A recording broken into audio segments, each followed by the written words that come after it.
Hello, everyone, and welcome back to the Erasmus Expeditions. We are here tonight with the very beginning of a new story that I am very, very excited to have the chance to tell. This is going to be the first foray into a brand new system that I've never played before, and I'm not at all nervous about it. But this is called Household, and it's a genre that I have always kind of had a little crush on, I guess I could say. It's kind of the borrowers or the littles, something that since I was a kid, I've always kind of been fascinated by tiny, tiny people in a normal sized world. I think that's kind of one of the reasons why I build terrain and miniatures. Um, so I'm very excited to have the chance to kind of dive into this system that has kind of just fulfilled off of Kickstarter. It's by a company called Two Little Mice. It's a very robust system. It's very, very, very crunchy, and I am not 100% sure on exactly how it's going to run, but we're going to do what we can here. So, if we are getting things incorrect and you do know the right way to do it, please leave a kind comment, and we will do what we can to correct course. But I think there's just a couple points of business that we're going to go over before we get started. The first of which is the same message that I give at the beginning of all of my games, and that is if mature language and mature content are things that bother you, then this is probably not the best game for you to watch. As a matter of fact, you probably shouldn't watch any of my content. But if those things do not bother you at all, then you are amongst kindred spirits. Come on in. Particularly if you do have arachnophobia, if you have a fear of spiders, this game may not be a great game for you to watch either. You have been warned. All right, I'm going to I'm going to pass things over to my players so that they can give any introductions that they might like to, tell you where you may be able to find them on the internet, what kind of projects they might have going on, etc. And then I think we can go ahead and get started. So we're going to start. We're going to start right below me with Sarah. Sarah A. Hi, everybody. I am Sarah. I am Jeremy's little sister, and this is an exciting. No, we lost sound. Oh, we lost your audio. Oh, there it goes. You got me? Yep. Okay. Yeah, I'm excited to play in this world. So Absolutely. I was really happy whenever you agreed to play, Sarah. I know this is not the first game that you've played on the channel. I think you also played in our Scooby-Doo game. yes, I was Daphne. That's right. Oh yeah, Which That was fun. a fantastic game. It was a lot of fun. This one will probably be a lot different as far as the way that it feels and the way that it plays. For sure. But very, very happy to have you here. So thank you. All right. Next up, we have Kid Rock. No, I'm just kidding. Nathan. I'm Nathan, also known as Dimension 109. That's pretty much where you can find me on all the socials. I'm a variety streamer on Twitch, do a lot of video games, but I also try to do role-playing games where I can. Currently, we have a Adventures in Middle-earth campaign going right now called The Lesser Rings. We do that every other week on Wednesday nights. A friend of ours, Kevin, who most people around the world apparently know. I see hands everywhere. well, that got me. It's like spiders already. I apologize. My husband just scared the shit out of me. It was fantastic. Anyways, yeah, we do Middle Earth alternating Wednesday nights. We just actually finished up like the first chapter or like first leg of the adventure that we're doing. So when we come back, we're trying to decide right now, which our next session is tomorrow, and we still haven't made a decision. That's probably a problem, but you know, it's fine. We'll figure it out. Things get done. We're trying to decide if we want to like role play the 6 months that we're going to have between the first section of the adventure and the second, because we've split the party. We have 2 characters. The 2 human characters are in one area, and our 2 elven characters have gone back to do elven things wherever elven things are done. And we're trying to decide if we want to kind of do a session or two, like playing out those antics as we're separated, or if we just want to jump straight into the second area, second chapter, or whatever. But it's about to ramp up big time.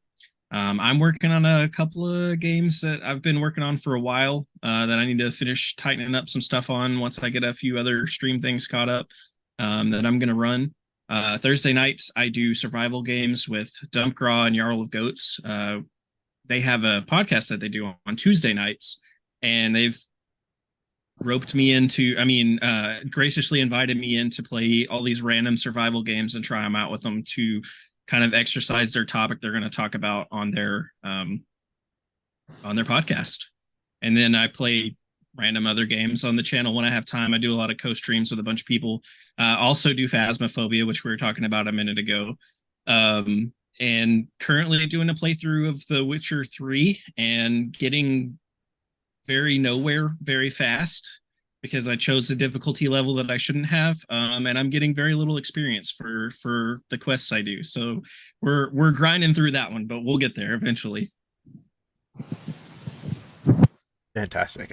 Anybody who mentions the channel, by the way, you should be able to find the link to it in the description of the video down below. And if it's not there, please, again, just let me know and I will absolutely add it. Yeah, you should take the time to go check out all of these wonderful people and all the things that they have going on. Nathan's a great dude, in addition to being a fantastic player to have around. So happy to have you back on the channel as well, Nathan. So thank you. All right. Appreciate that. I'm always happy when you invite me on. Of course, of course. All right, next up, we have Sarah in. Hi guys. Yeah, there are 2 Sarahs here. This is gonna be fun. So I feel like it's been absolutely forever, like a whole month and a half maybe since I was last here. But I always love coming back to Jeremy's channel. I personally don't stream a whole lot, but you can find me on Aesir Sin's channel at twitch.tv/AesirSin, where we play Hijinks for All. I play a Furbolg Circle of the Wildfire Druid. Her name is Ray, and she is very naive because she's basically been in a cave her entire life. So that's always good fun for everyone. I am very, very honored to be back, especially so soon. I feel like, I feel very lucky and happy that I get to be here with Jeremy and, Kieran and, all these other people that I get to meet, because this is just an amazing community. And, well, thank you for having me again. Yeah, absolutely. Absolutely my pleasure. Yeah, I think the last game that you were in was the Aces Out disco game. No, I was in Zoo Mafia. That's right. It was Zoo Mafia. That did happen after. I was the raccoon. You sure as hell were. Yeah. Which was, both of those were fantastic games. They were. And we have Fiasco coming up next week, which is really exciting. So yeah, I'm very happy to have you on the channel again, Sarah. So welcome back. All right. Last but certainly not least, we have this lady who shows up here all the time. So her name, Karen. Hi everyone, I'm Karen, also known as Myth and Gears, on the socials. I'm not terribly active anymore because I don't like people. This is my home away from home, so this is where you can find me most often. And if I'm not here, I'm going to plug it because Jake's not here. You can find me at Mini Terrain Domain, because I'm over there as well. I also have games going on in the background, but I'm too stressed to stream them, so you don't get to see them. I'm sorry. Maybe someday. But I am so much excited for this game. I cannot wait. I have loved Little People as well through my entire childhood, so this is just really exciting for me. And I also backed the Kickstarter. I have not yet got my books. I was one of the people that was sillily enough. I bought the minis too, so I have to wait for them. But hey, whatever. It'll eventually get here, and I'll be so excited. It'll be like Christmas when I open it up. So anyway, with that, I'll send it back to you. Well, hopefully it'll get there before the end of this game, but maybe not. We'll see.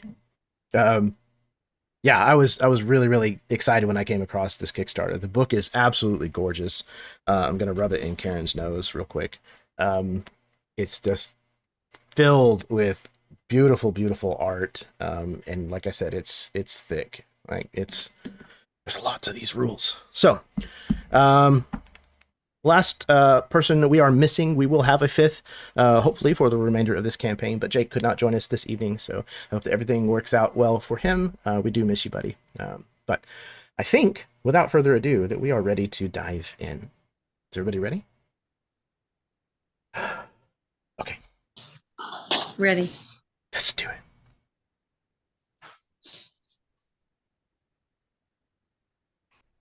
Once upon a time, in a place forgotten by the world at large, there was a derelict house that lay amid an overgrown yard, surrounded by a failing fence.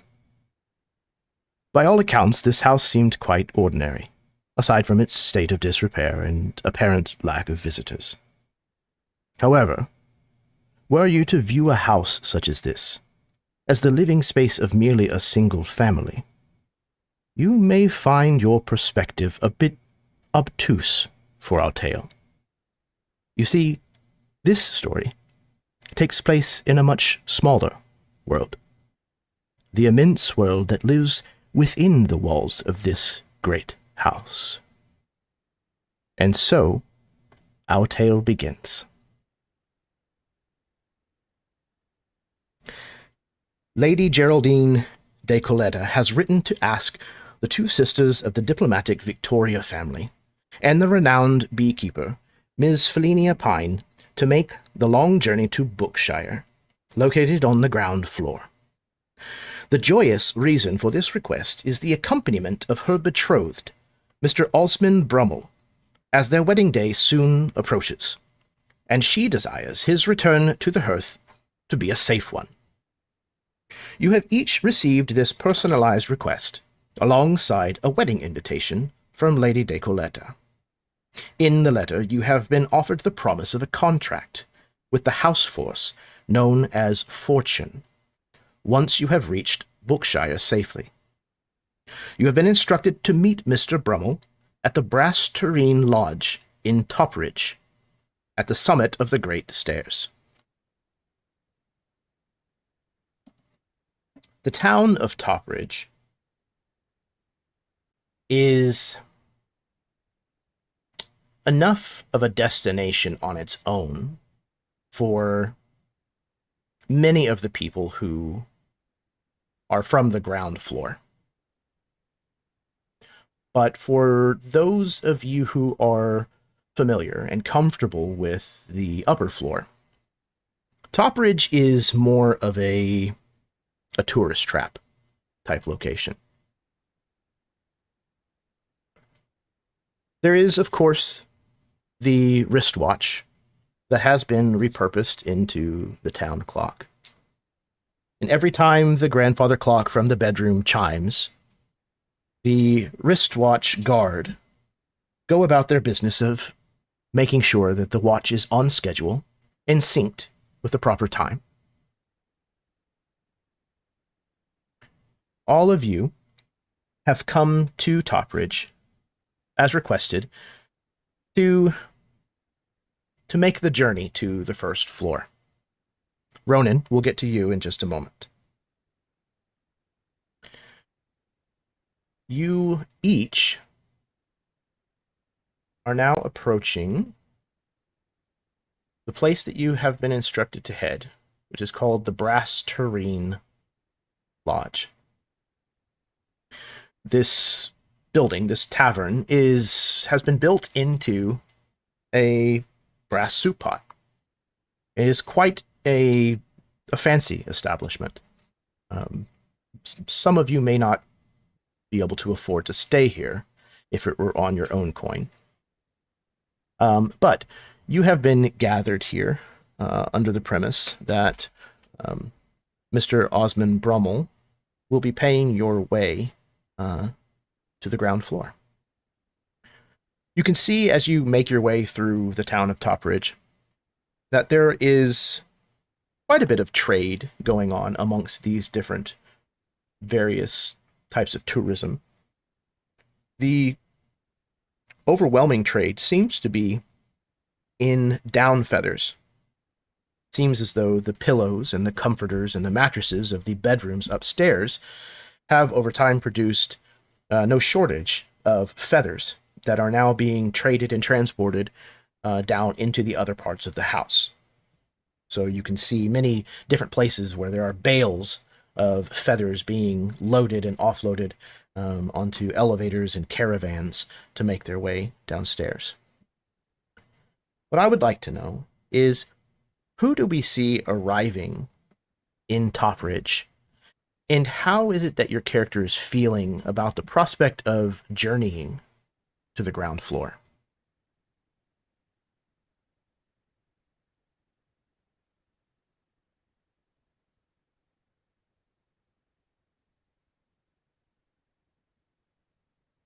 This is the part where you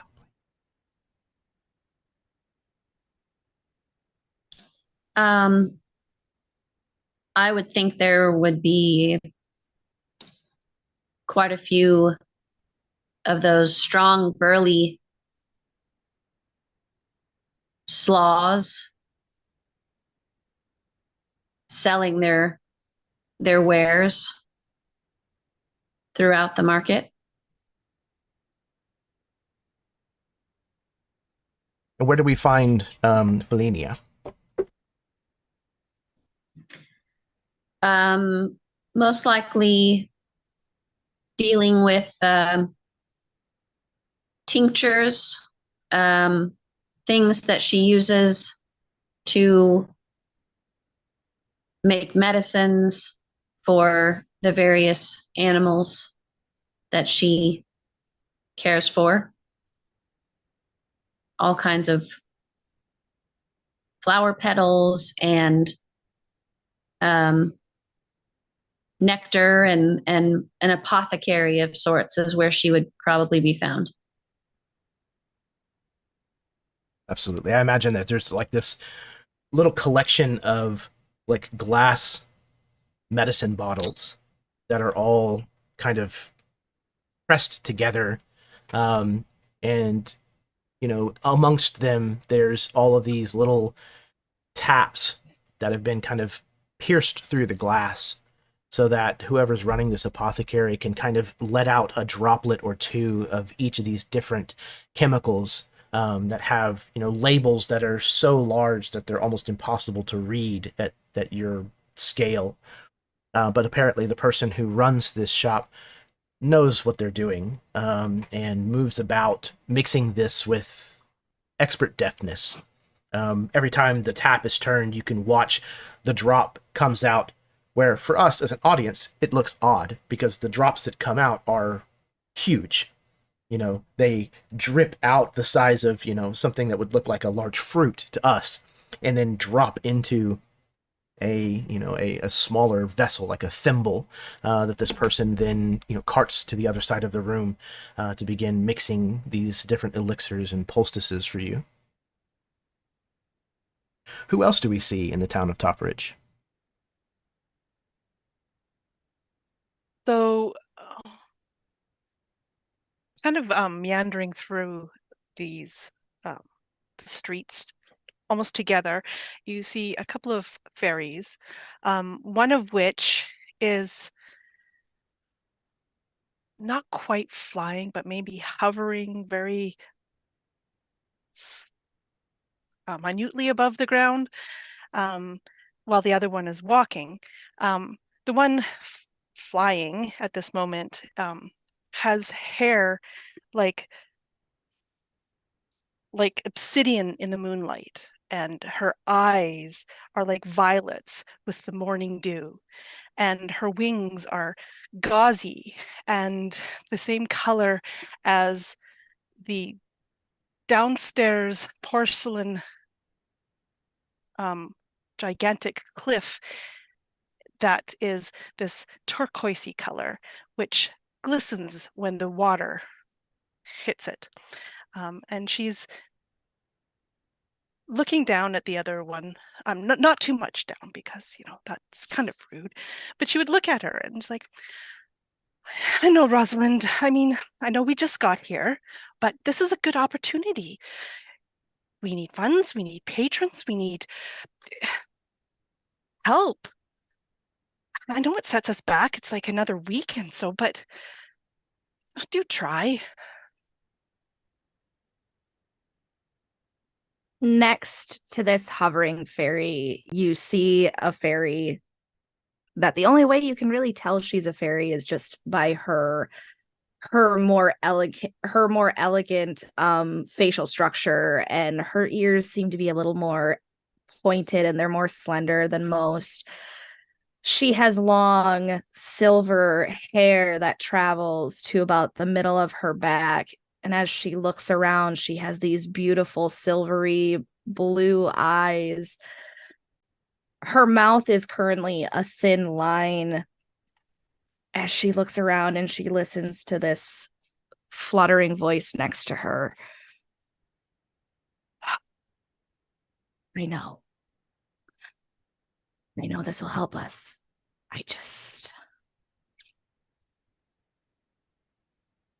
You know me. I don't like setbacks. I like to get my things done and then just carry on.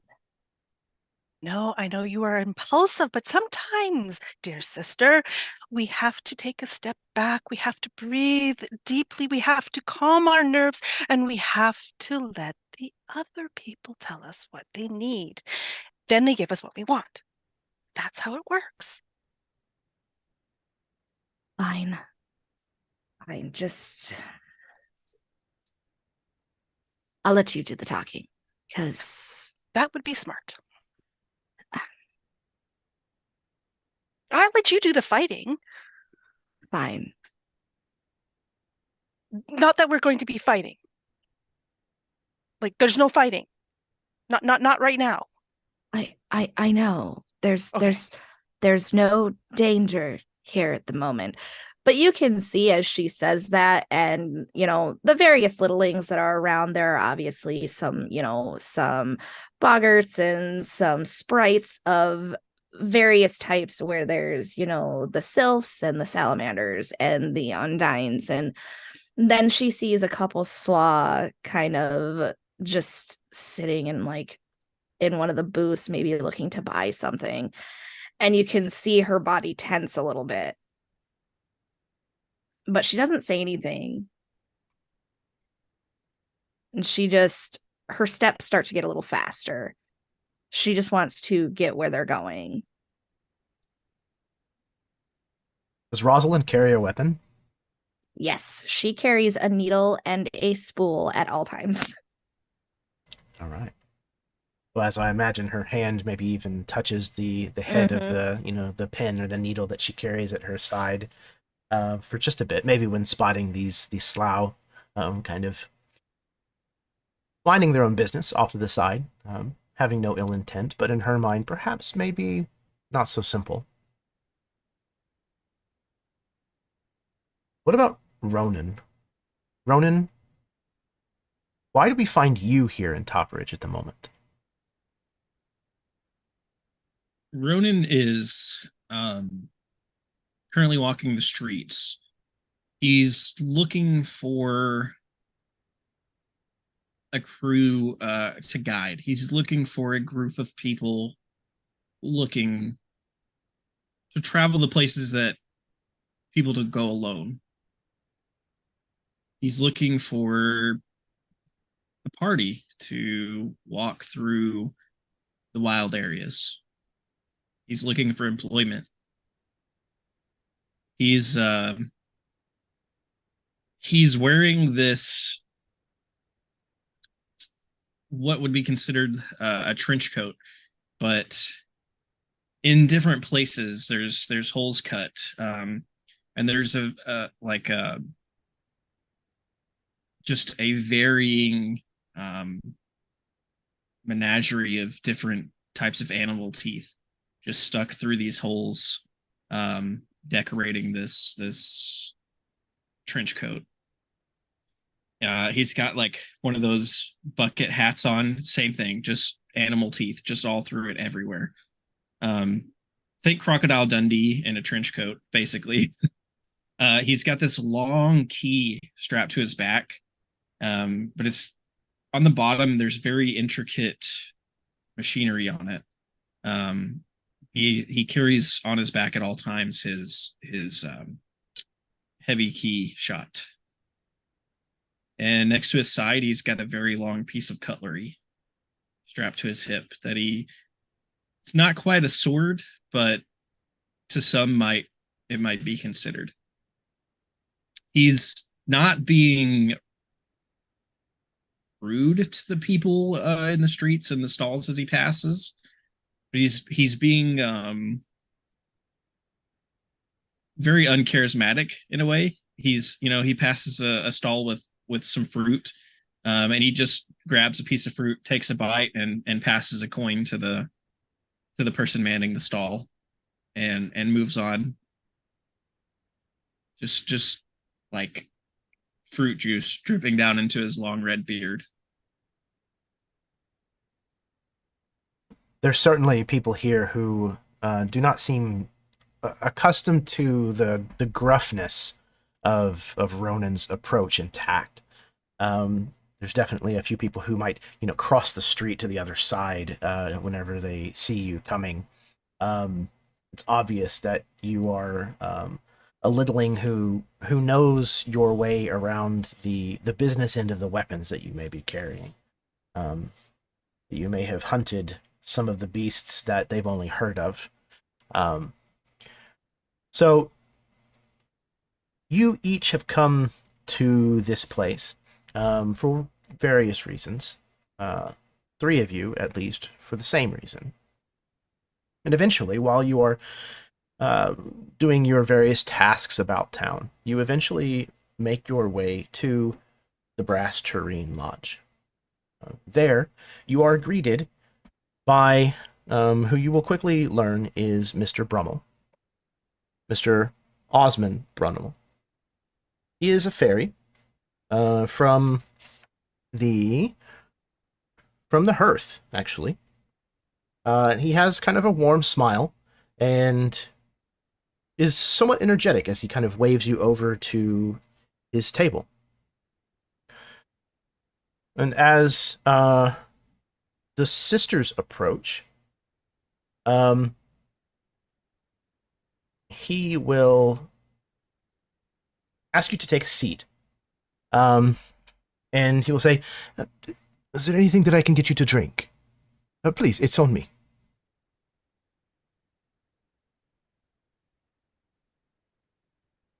The strongest thing they have here. Well, if you insist. Thank you. And the 5th strongest. He looks at you kind of curiously for a second. Oh, that's a joke. Yes. I don't partake that much, so. Very well. The 1st strongest and the 5th. I'll return shortly. He gets up and kind of takes a, almost stiffly formal kind of bow before he makes his way over to the bar where they're serving a variety of different drinks. As he is away, Alenia, you enter the Brass Tureen Lodge. You can see the man that you know to be Mr. Brummell, who seems to be fetching drinks at the bar. And as you watch him return, he heads back to a table that have one that you know is a fairy, the other you assume must be. What would you like to do?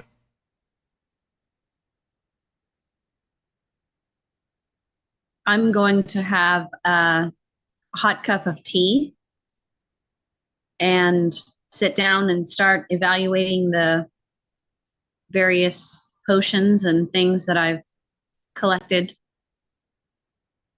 during my shopping trip. Take Okay. inventory, so to speak. Okay. Yeah, you come up and, order a hot tea. And as you do so, your bumblebee maybe gets a little close to Mr. Brummell, getting his attention. He turns and Mhm. notices the bee. Oh, you must be Ms. Pine. He looks at you and smiles. Yes, sir, that's correct. And this is Peaches. Peaches. What a lovely creature. He kind of reaches out, like wanting to pet like her fur, but not quite committing to it. I She's insist. rather friendly. Oh, well, that's wonderful to hear. Will she be making the journey with us then? Absolutely. She goes wherever I go. Splendid, splendid. Your tea, I insist. Please let me pay for it. Thank you. It's the least I can do. Please, we are seated over here. And he collects the drinks that he ordered and gestures you towards the table.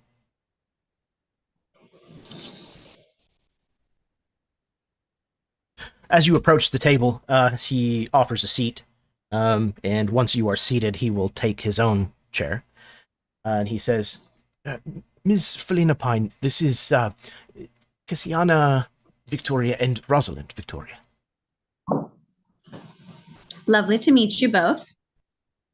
Just nice to meet you as well. And I must say, this is the most adorable little creature ever. What's its name? Peaches. Oh, Because she loves peach blossoms. well, it has impeccable taste. Peach blossoms are divine. May I? And she asked to see if she can pet it. Absolutely. Yes. Yeah. So Cassiania is like definitely just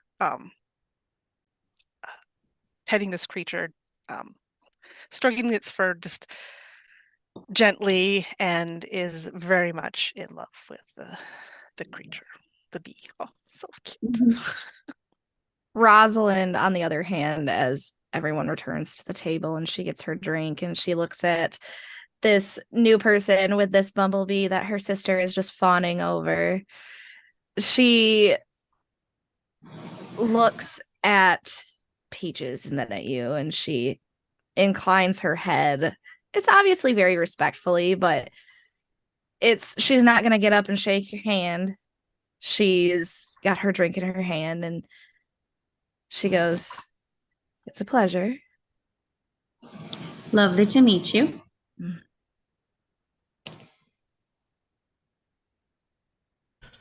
Ms. Pine is a doctor of sorts, a doctor for animals, if I'm not mistaken. Absolutely. That's how I came across Peaches. She had an injured wing and I nursed her back to health. I try to keep all of the animals, but that doesn't suit me very well. Yes, I imagine that would get quite out of hand.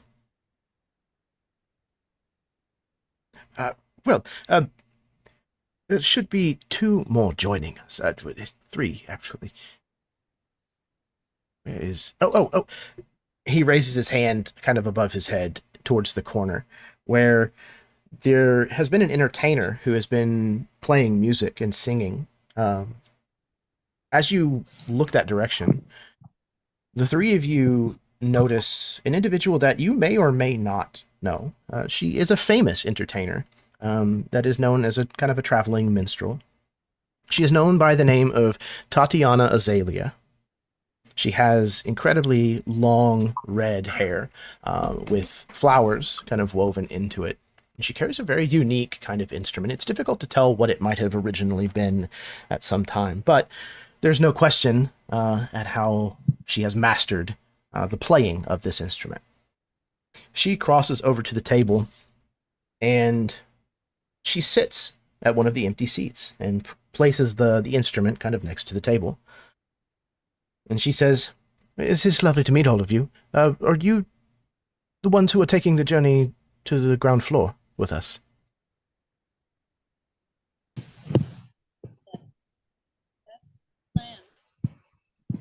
Oh, that's wonderful. You all seem maybe ready to take the trip. It's difficult to tell. Have you only all just met? We have.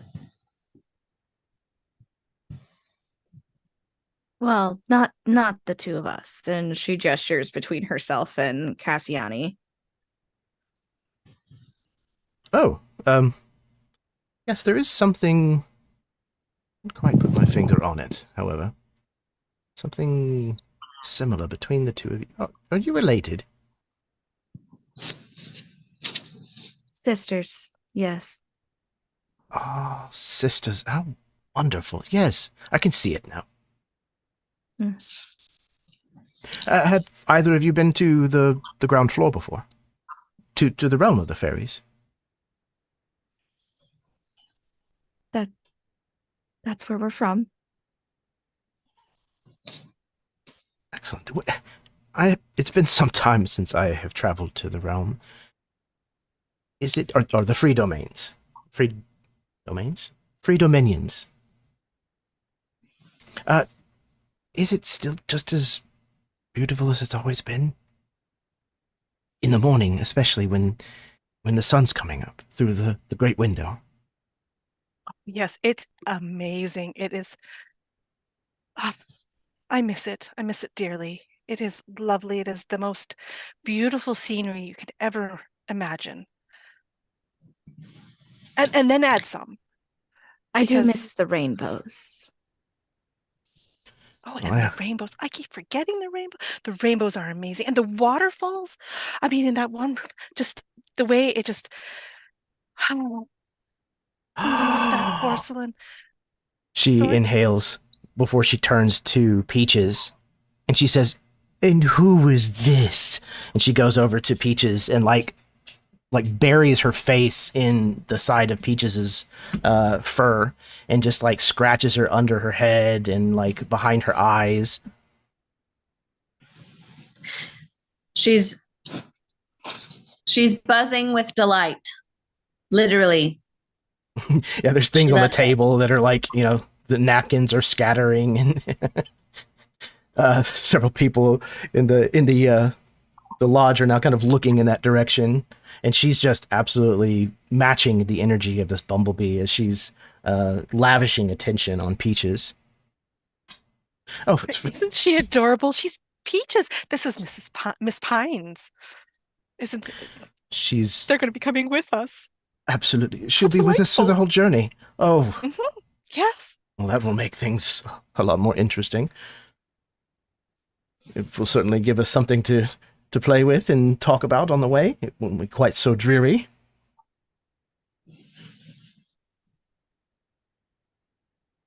About that time. And so you're sorry, go coming ahead. with us. Absolutely. And so you're coming with us.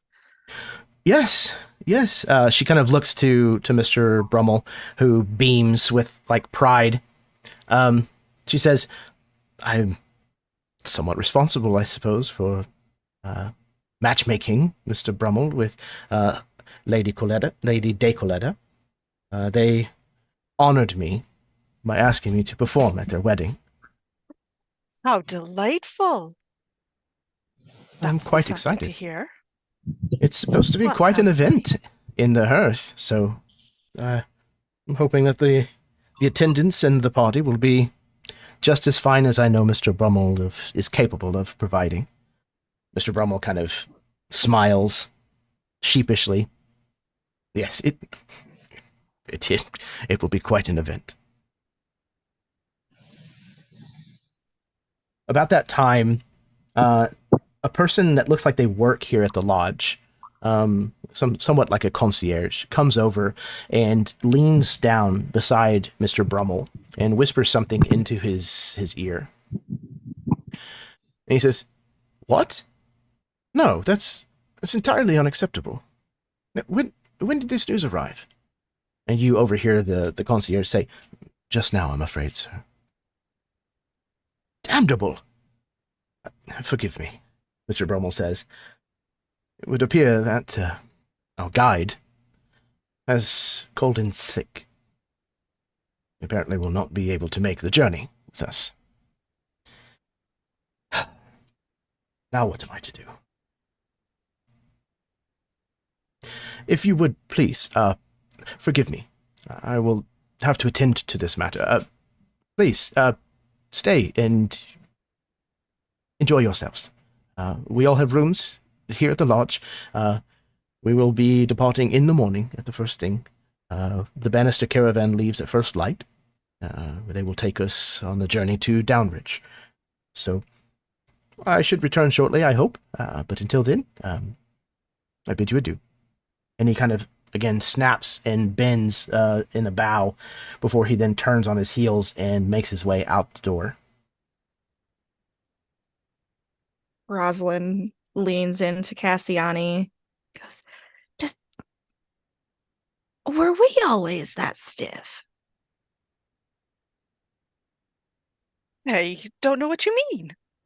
She's sitting extremely stiff and proper. Oh, yes, we were. Wonderful. Oh, okay. Rosalind, you and Felinia both probably notice Tatiana kind of stifling a giggle to herself a little. Oh, Rosalind is very much, she's got that sly smirk on. She's like,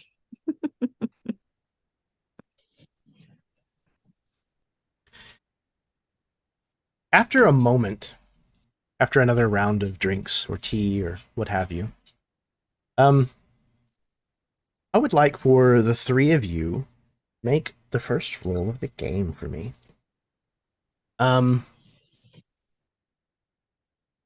Let's see here. I'm going to use my handy dandy cheat sheet to figure out what this roll probably needs to be.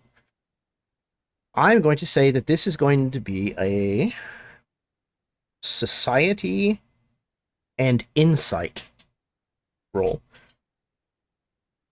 So you will take how many points you have filled in for society and how many points you have filled in for insight. And you're going to roll that many dice. The interesting thing about this game is that the fields and the skills do not always have to pair together the same way. Like, insight normally falls under academia, but for this role, we can pair it with society, which is kind of a fun thing about this system. So you're going, all three of you will roll that. And again, we are looking for like symbols or like numbers if you're rolling normal d6. I'm looking for a basic success. So just a pair would do. I got 2 pair. Okay, 2 pair. I got no pair. No pair. Okay. What about Felinia? No pair. No pairs. Okay. So, Cassiana, if you wish, you can gift your second basic success, your second pair, to another character, if you'd like. Or you can cash it in for yourself for an additional bonus or benefit. My dog is a pain in the butt. What do you It's want? okay. My dog was just losing his mind. I was My so God. afraid you guys were going to hear it. She's like 'Cause pushing he my was chair around. howling. She's probably doesn't want to be in the room anymore. Get up and let her out here in just a second. Let's see here. Did I not print out the page and have that on it? Apparently not. Okay, so you can gift it to another character, or you could attempt a reroll if you want to. I don't know that there would be any reason to do so at this point.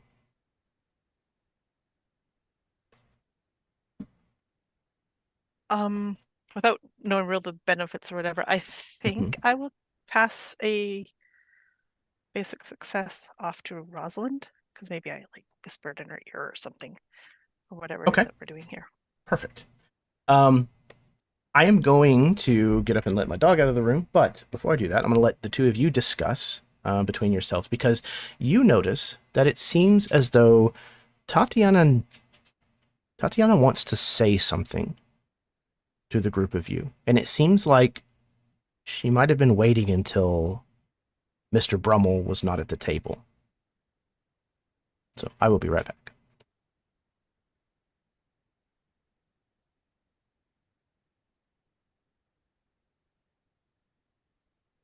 This is where we tend to fill in the silence while he's gone. Yay. We're all awkward. We're very awkward. Cassiana's going to catch your eye and kind of give her that, give these eye signals that we have together, like, Okay. head nod, like, okay, good. Thank you. You're back. Whew. Yes, I'm back. Thank you for filling airwaves. So you're making eyes at each other to kind of let one another Yes. know. Yes, Yeah. we're making eyeballs.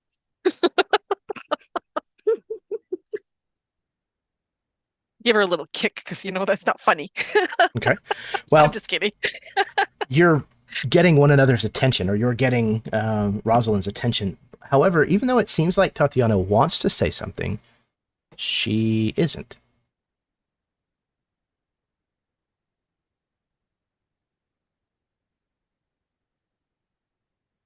Is there something you'd like to get off your chest? Tatiana, I feel like there's something you want to say. Oh, me? She seems kind of caught off guard a little. Yeah, yes, you've just got this This this look. air, like something's bothering you or You something. have this look on your face. Oh, I did not realize it was quite so obvious. Well, it's not, but we're just very good readers of people. I see. And you're safe with us. We could also, speak alone in a room. I mean, if you don't want the ears. Oh no, I'm not overly afraid of anyone here overhearing. It's more, well, I don't want to speak of this in front of Mr. Brummell. Are you certain that the three of you can be discreet? Absolutely. Yes. Yes.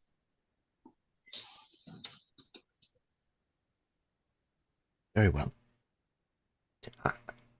I am, in fact, traveling to Bookshire to perform at this wedding. However, there's another reason for me going to the Hearth. You see, there is a man there who I have fallen in love with. He's a brilliant slough inventor by the name of Leon Porto, and he is being kept against his will by the Lady de Colletta. She is a collector of sorts of unique people and things. She's obsessed. She keeps him because of his brilliant mind, because of the inventions that he is able to conjure, to put together out of the things that the master left behind. He's... Oh, forgive me. Anyways, my intention is to free Leon and then to run away. How did you meet this man? This person? Both of us are from the Hearth, and we got to know one another, and I've traveled quite a lot throughout the household, and we didn't spend much time together, but He has written to me ever since, and no matter where I've gone, the letters seem to reach me. And I know that it's true love, and that's what he would want, and that's what I want. Is she not your friend? Would she not just, like, let him go if she knew that you were in love? Surely she wouldn't keep the two of you apart if she knew. You believe in far too many fairy tales, Cassiani. He has asked if he could leave her employ, and she has denied him on multiple occasions. But has he said why he'd like to leave? He says that he has admitted that it was for love, but at my request he has left my name out of it. There are not many places where my name is unknown. This is not the kind of information that I would like to have publicly available, if that makes any sense. Do you know if she has any other people she's held captive? According to Leon, yes, there are many. She has networks of spies and all sorts of people that she keeps under her thumb. Is that why you didn't want Brummell to hear about this? Yes. I think that Mr. Brummell is a good man. I don't think that he would be able to handle this kind of information. I don't think he would believe it, to be honest. He thinks very highly. Do you really think he's not going to notice once they marry? Well, maybe there's a part of me that hopes that once they are married, that perhaps he will become the center of her attention. She may even be willing to let Leon go.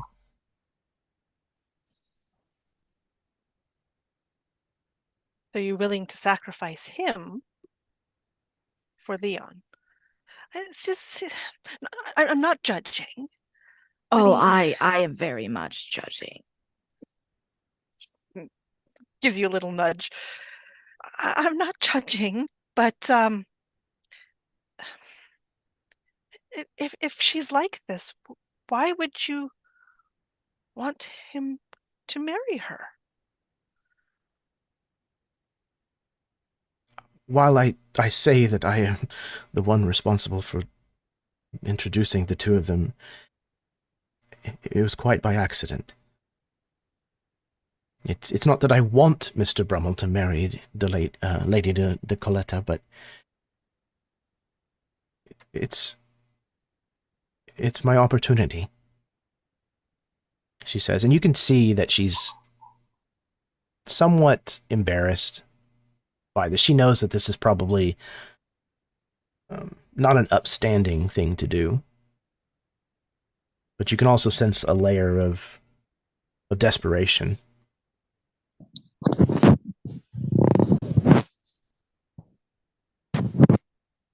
I think we need to not only rescue Leon, but we need to rescue the other people.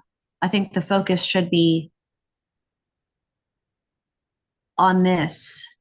And the wedding, it really, Brummell needs to know. I have to agree there. He should know what's going on. What if he decides to not make the journey? How will we go if he's not going to help us afford? Love makes people stupid. Do you think that he'll go regardless? I have a feeling he will. I mean, you've even said it yourself. You don't think that he would believe us in the first place. So chances are we tell him, he'll say, "Oh, ha, ha, ha, ha, ha, ha, you're just kidding," and go on with it anyway. And it'll give us the entire journey to maybe convince him. Very well. I would think he would want to confront her with this either way. And if really if he's the respectable man that we all think he is, I'm sure he would like to see like the evidence before just damning the woman he loves, if you will. But I think he should also be open-minded enough that if he sees such evidence, that he would, of course, not partake with the wedding.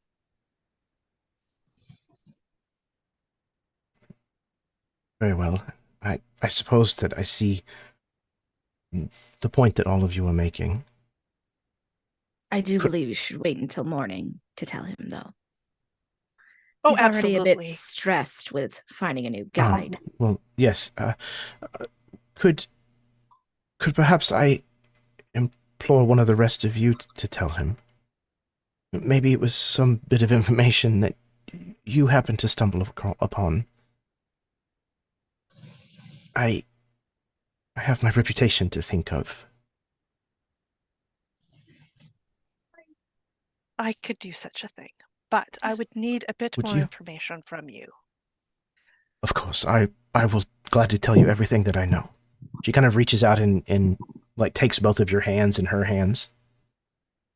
And we cut back out into the city of Topridge, where the streets are busy with people who are moving to and fro, sightseeing.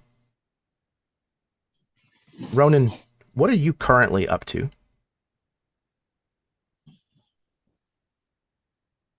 Ronan is probably sitting in another tavern having a drink, maybe sitting on an outside table, or maybe even just like a bench out front, just kind of watching the goings on, watching the people, looking maybe to see if he sees someone that's confused, that's looking for looks lost almost. You're sitting there for probably less than 15 minutes. Less than since the last stroke of, the clock and the wristwatch tower has been adjusted not all that long ago since you sat down. Before you find your mark, if you want to use that term. You see a well-dressed fairy with kind of iridescent blue, purple, violet wings, who apparently is somewhat agitated because his wings are vibrating occasionally, almost like with nervous energy. And he is kind of moving from place to place along the street, approaching, it looks like almost anyone with a weapon. Eventually, soon enough, he comes within earshot of you and asks someone that you probably would recognize as being a hack of a guide. Pardon me, would you happen to be interested in... And the person just kind of keeps walking. Oh, damnable. He kind of turns and looks around for who he might ask next. Are you making yourself clearly visible? Ronan's not hiding, but he's kind of... he doesn't... depending on the... words, Nathan, get words, say them. Depending on like all good the patrons of this tavern, what they look like and what kind of like what part of town this is would depend on whether he kind of blends in or not. He's not necessarily trying to, but he's also not causing a ruckus either.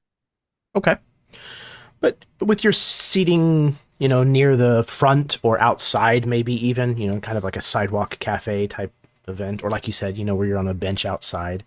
I imagine that sooner or later he probably spots you, and when he does so, the vibrating of his wings stops, and you can see his eyes kind of grow large, and he immediately starts to move towards you, and he actually takes off in flight, just a little, kind of getting over the head of the crowd before kind of coming to a like soft tiptoed landing in front of you. Excuse me, good sir. Might I trouble you for just a moment? What is it? Oh, you look quite capable, chap. Would you happen to be for hire? As a guide? As a guide, yes. Yes? Oh, yes. Wonderful. Splendid. I am funding an expedition to the Hearth on the ground floor. We leave tomorrow morning. I can pay handsomely, mind you. Would you be interested? Ronan stands up and very Oh, you're as large. if he's interacted with nobles before, straightens his jacket, and just abruptly grabs this guy's hand. You have a deal. Oh, yes, a deal. Wonderful, splendid. We are all staying at the Brass Tureen Inn. Would you be interested in taking up room there until the morning? I've always wanted to have a drink there. Lead the way. Ah, splendid, yes. Right this way. He turns and very chipperly starts to make his way back toward the Brass Tureen. About halfway there, Ronan's like the camera looks at Ronan's face and he's looking kind of pensive, and he snaps his fingers and he goes, "I don't think I got your name." Oh, he kind of starts whenever you snap your fingers. Oh, yes, of course. Osman Brummell. And your name, sir? Ronan Flynn. Pleasure. And Flynn. He kind of like pulls his hand out and like draws out your name, almost as if like, a character in a story. Yes, I quite like that. Tell me, have you killed many beasts? He kind of like strokes the front of his duster and looks down at all these teeth. I'd say I've killed a few. Yes, I can see that. Wonderful, splendid. The first man I had hired for the job, I fear, would probably not have been up to the task. I am quite comfortable, I can say. Please, let's go. I'll be right behind you. Okay. As the two of them make their way back towards the Brass Tureen,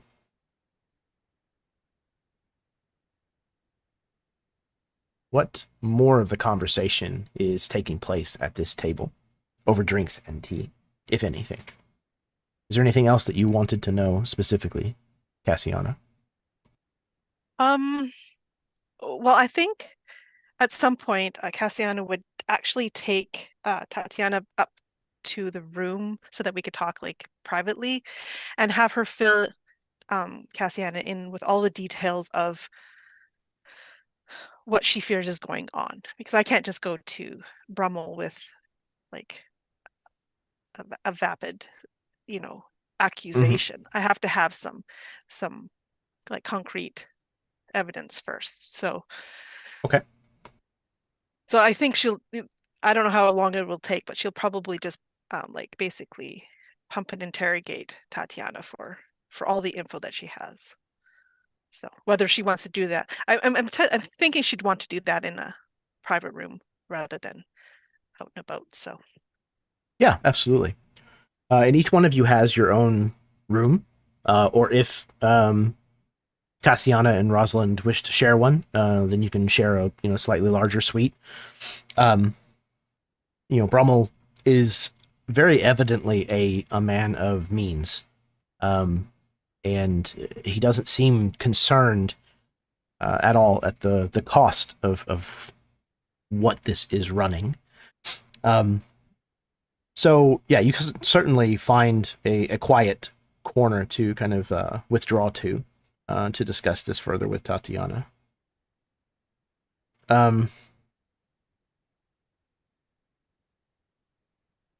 Let me see. So yeah, Sarah, from you're muted there. oh, what? Nope. Somebody's talking.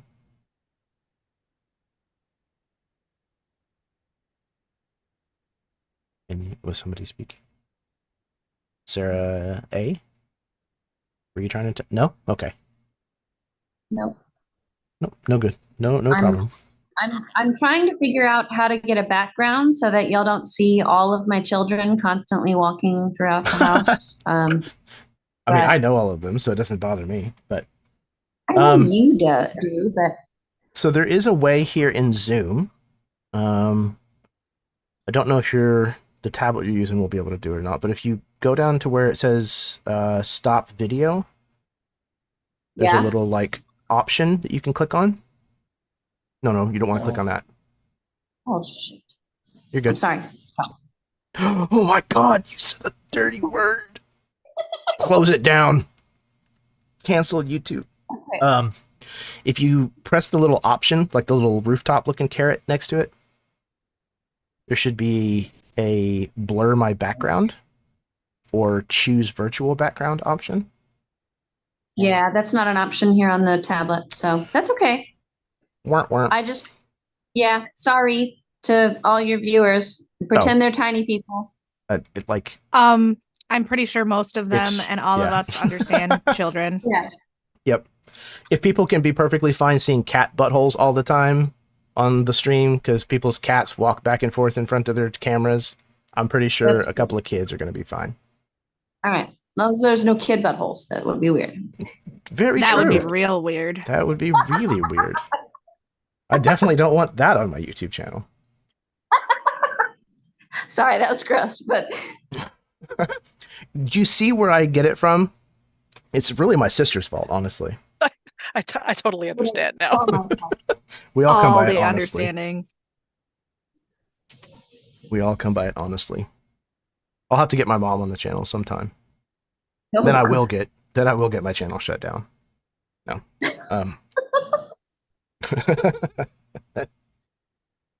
Okay. Where were we? Okay. Yes. Cassiana, you are continuing this discussion with Tatiana. From talking to her, it is very obvious that she cares greatly for this man, Leon Porto, and that she seems concerned with the situation that he is in. It's not one that she thinks where Lady de Colletta is necessarily going to harm him, but she fears that if they were to try to run away, that it is not, that harming either one of them is not beyond her capabilities.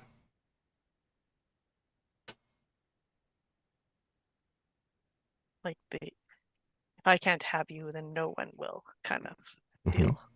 Is what she fears. One of the questions I think Cassiana would actually ask Tatiana was if Tatiana is okay with me telling Brummell about Leon and her and how they love each other, if that is okay. Because she had already spoken that she didn't really want anybody to know, but She seems perfectly fine with Brummell knowing Okay. at least how they feel for one another. Yes. She seems reticent to let on that she knew about Lady de Colletta's obsession with collecting people and perhaps not being the stand-up citizen of the household that Mr. Brummell seems to think that she is. She doesn't seem to want to be she doesn't want him to know that Tatiana knew ahead of time that that was the case. Other than that, she seems fine with the information being divulged to him.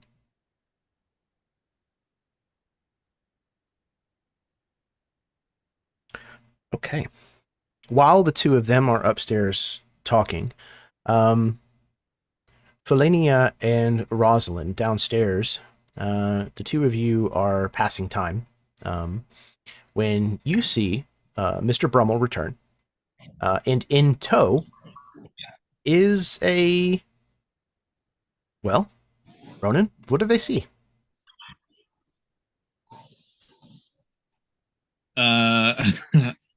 You see a very kind of rough looking, he almost looks like dirty or weather worn, like a trail worn kind of thing. But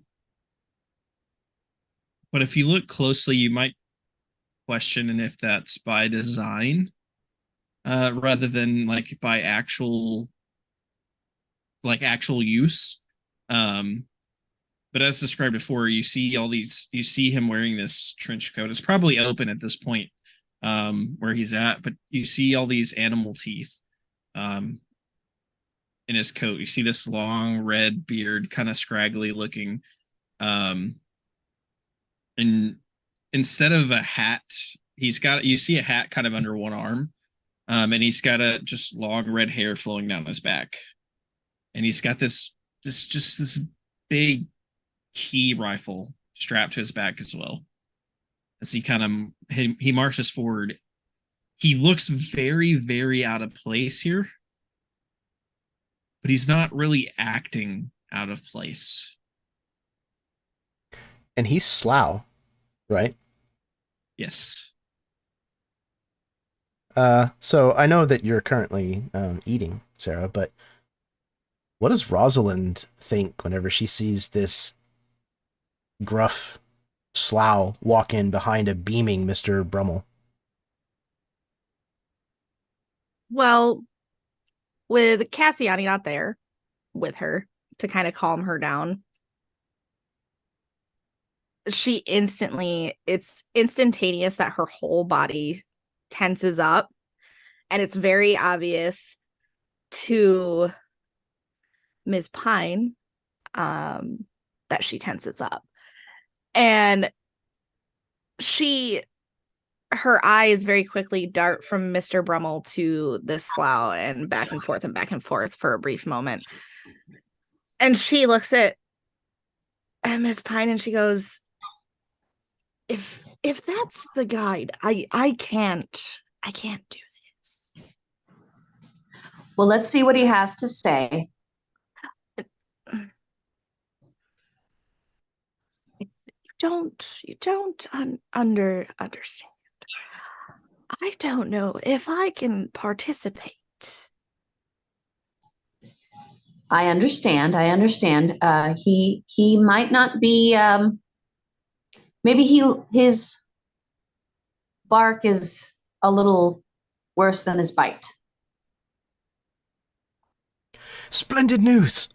Mr. Brummell calls as he nears the table. I have found our guide.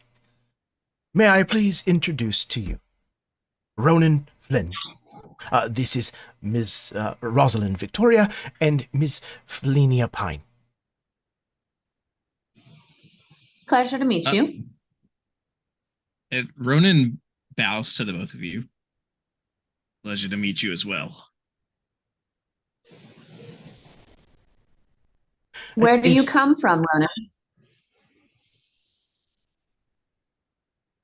I've been everywhere, just about. Where I haven't been, I plan to go. Fantastic. Mr. Brummell kind of laughs. What a rugged answer. Mr. Flynn, is there anything that I can get you to drink? Whatever's finest would be Finest? delightful. Very well, sir. Expensive taste. A man after my own heart. And he excuses himself back to the bar once again. And Ronan will take an empty seat. You can definitely see a bit of clumsiness in his movements, but you can probably tell that he knows enough to know how to interact with society like this. He might not be great at it, but he knows kind of how to go through some of the motions at least.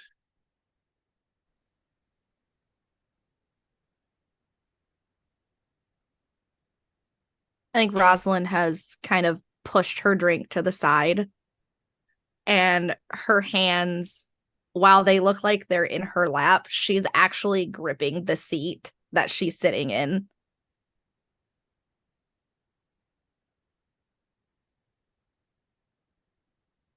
Mr. Brummell returns shortly with a thimbleful for Mr. Flynn, as well as anybody else who looked like they might need or want a refill on the drink that they were having. So we've all met one another. It seems as though I was mistaken. Dr. Meredith, who will also be joining us, it seems as though he is currently in Downridge and not Topridge. So with any luck, he should be able to meet us at the bottom of the Great Stairs. So it seems as though this will be the team making the trek. I've already procured the tickets. They take some doing, several days in advance. They must be, for they only leave only every 4 days. The journey will be 2 days with a stopover in between. I recommend that while you are all welcome to enjoy the hospitality of the Brass Tureen, perhaps not stay up too late. We do have an early start in the morning.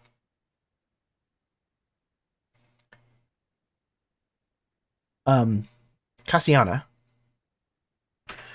at some point, not too terribly long after you had kind of gone up to the room, the conversation with Tatiana is finished, and the two of you are able to come back downstairs and rejoin the group if you'd like. Is there any kind of response? How does Cassiana respond whenever she sees this new individual seated at the table?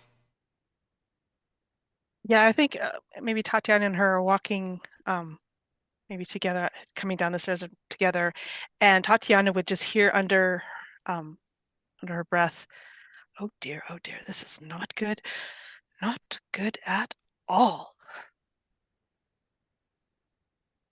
And I think her pace probably picks up a little bit as she continues. Oh, is there some trouble? Tatiana says beside you. Oh, I hope not. I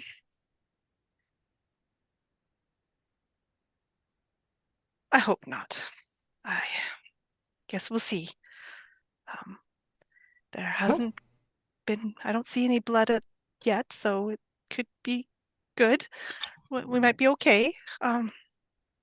She raises an eyebrow. Yeah. Would this have to do with we should hurry. the new guide? She kind of matches your pace.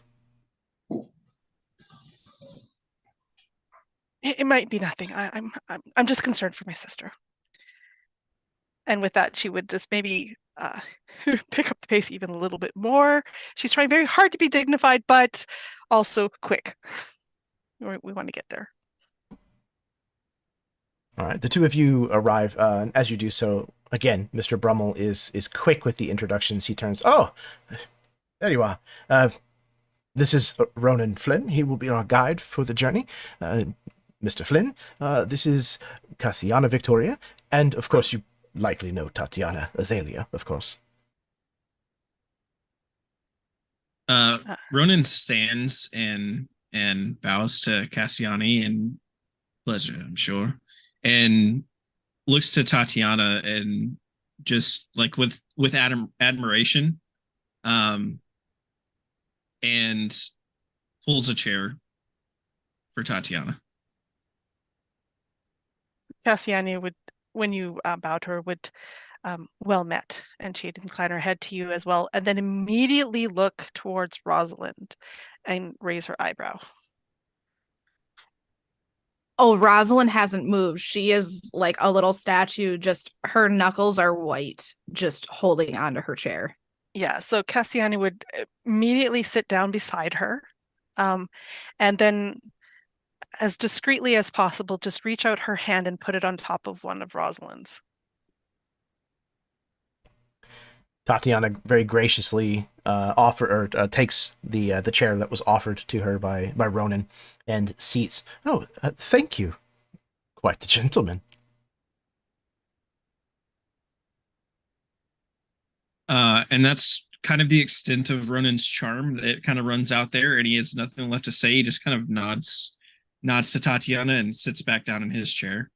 He grabs this thimble of drink in a way that probably anybody observing him would think that he's just about to shotgun it, but he just begins to kind of elegantly sip it.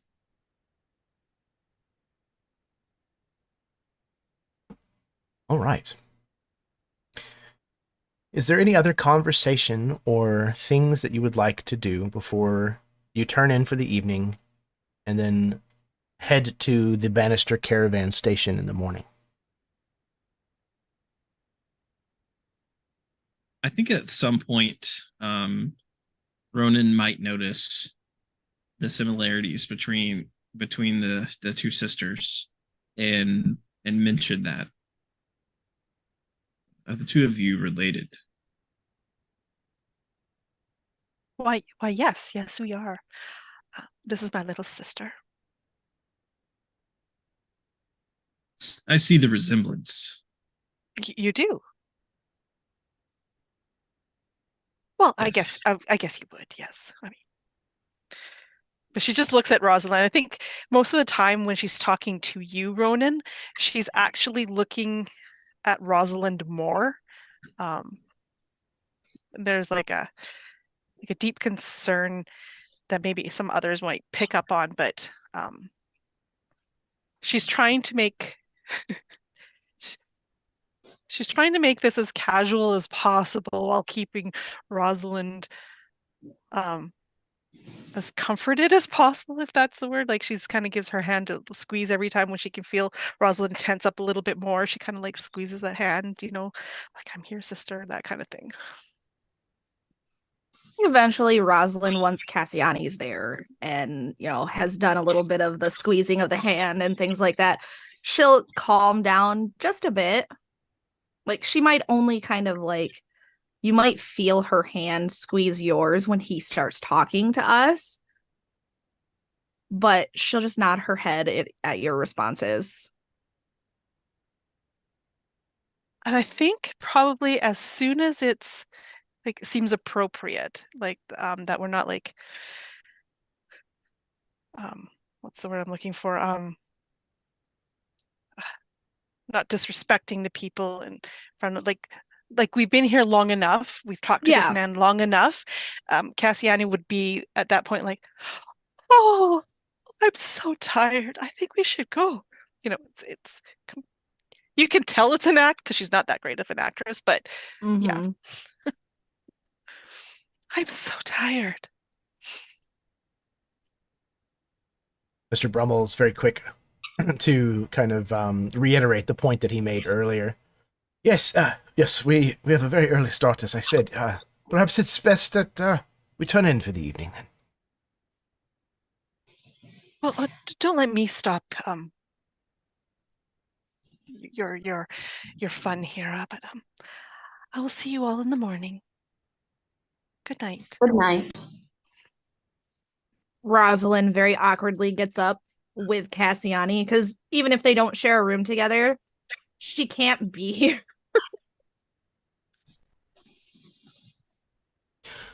Yes, I too should turn in for the evening, and I think I would like a bath before we leave. Seems as though it may be the last that I will be able to enjoy for at least a couple of days.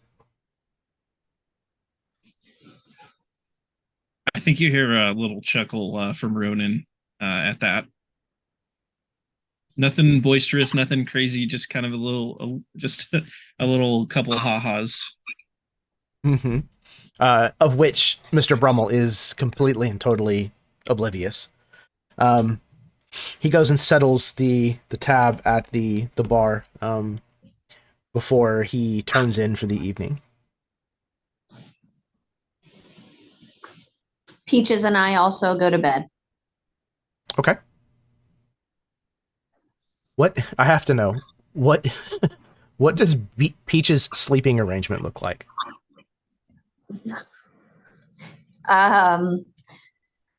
She has flower petals that she, likes to have wrapped around her. And I have to sing her a soft little bee lullaby before she goes to sleep. Fantastic. She's just a baby. Yes. Perfect. Okay. Is there anything else that anyone wants to do before it becomes the morning? No? Okay. So all of you find the accommodations here at the Brass Tureen to be very nice. It's by no means the most expensive establishment here in Topridge, but it is certainly amongst them. It is filled with a lot of wealthy tourists who have come here from the ground floor. Many of which, again, they'll come here to Topridge, and that's probably about as far as they'll make it into the stretches of the upper floor, but before returning home. That's about as adventurous as they're going to get. You wake up fairly early the next morning, and or are woken up fairly early the next morning by a perhaps a little too bright and bushy Mr. Brummell. He is still dressed impeccably well, but now he's kind of dressed in like adventuring gear. So like, he looks like a rich like man going on safari kind of dress, where it looks like he's got like, high-kneed boots and, like more like khaki style pants as opposed to, the more finer fabrics that he was wearing the night before. He has, a lot of the, like accessories that you might expect to find. He has like a knife at his belt. He has like a pistol on one side. It definitely, yeah, none of it looks like it's ever been worn before. It looks like it was probably bought very recently.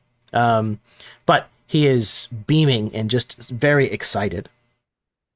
He greets each of you with a warm smile and a chipper attitude as he will then kind of usher you together as a group towards the snail elevators that you will then take to the Newell Post station. These snails, as you board what are they called? It's not a palanquin. I don't remember what it's called, like on the back of like a beast, like an elephant or what have you, but a platform like that rests on the back of the shells of these snails. As they... Would that be escargot? You guys are all now escargot. No. You can pull the plug now, YouTube. It's fine. Jeremy said Escar no. We're all done. We're all done here. You've reached the end of the internet. Turn around. As Jeremy drinks more. Like, oh my god. Nope. We love and hate puns here. Yes, you are escargoing the banister as these snails literally just make their way up the side of the newel post to the top, where you'll find yourselves within just maybe half an hour or so at the newel post station. You can see once you're here, there are mouse-drawn carriages that have been modified to fit the tracks that are attached to the banister that will take you down towards the ground floor. As Mr. Brummell informed you, the journey is going to take 2 days with a stopover halfway between.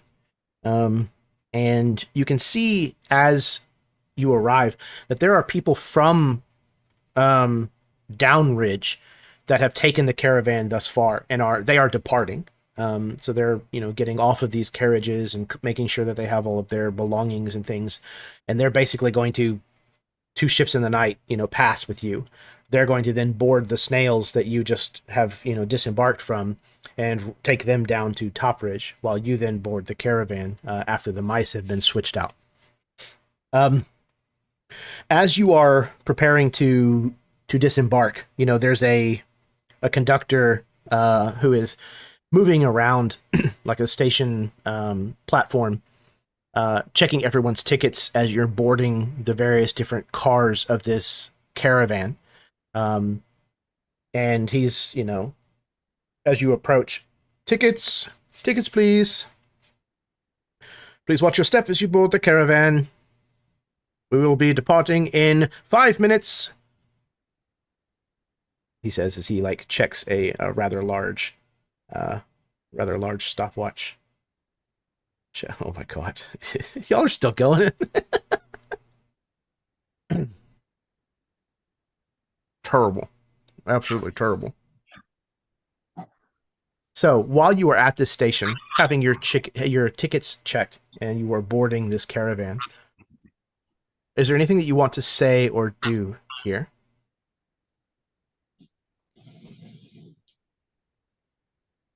I think at some point, Ronan's probably asking whether it be on the Snell ride down or whether it be kind of like why we're waiting in line here to get up and give our tickets. At some point, he's asking each person what they do, what's your specialty, why have you been asked on this journey? So I think Cassiani would make sure that you ask her first before you've asked Rosalind. She would definitely be watching you going up to everybody, and she would, if it looked like you're about to approach Rosalind, she would put herself in the way and start talking to you. And at that point, she would monopolize your time as much as possible until we're seated.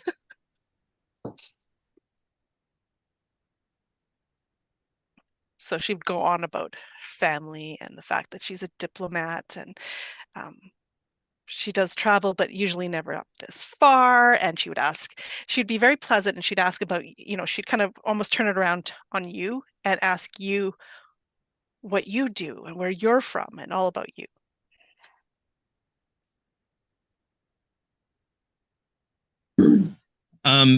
You'd probably end up with a few tall tales, a few true stories through all of this, but probably a few tall tales as well of, the one that got away, so to speak, a few injuries that definitely couldn't be as bad as what's been said.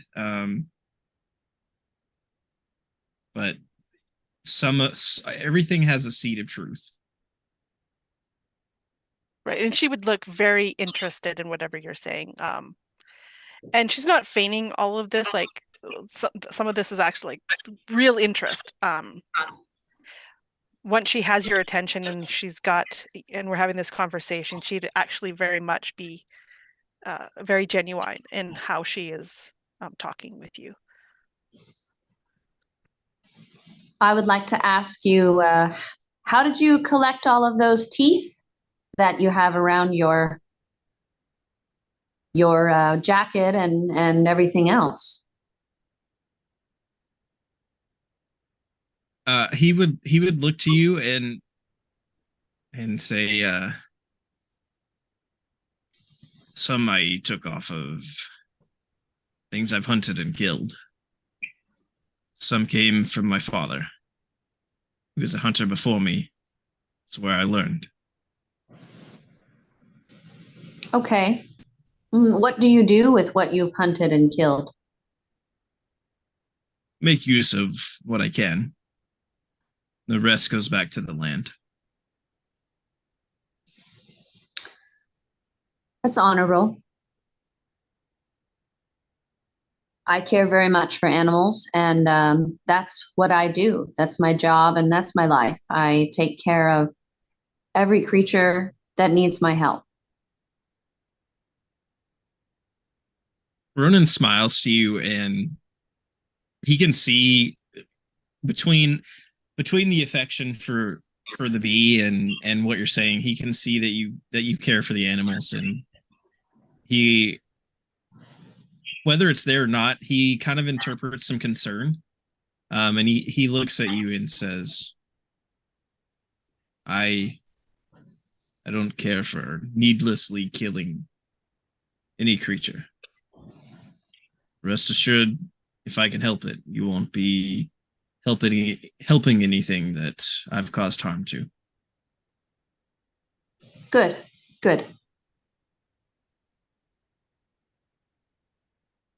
I think that while Cassiani tries to keep Ronan's attention, and behind her, Rosalind has what I can assume would be like a mini panic attack. Like she hyperventilates a little bit for just like a minute. And when she finally gathers herself as she hears Miss Pines talking about her bee and we're talking about what she does, she lets her finish before she speaks. But there is very much I am purposefully not looking at you as I speak to you because I don't know what I will do kind of thing. And she just says, she goes, duelist. I assume for protection of some sort.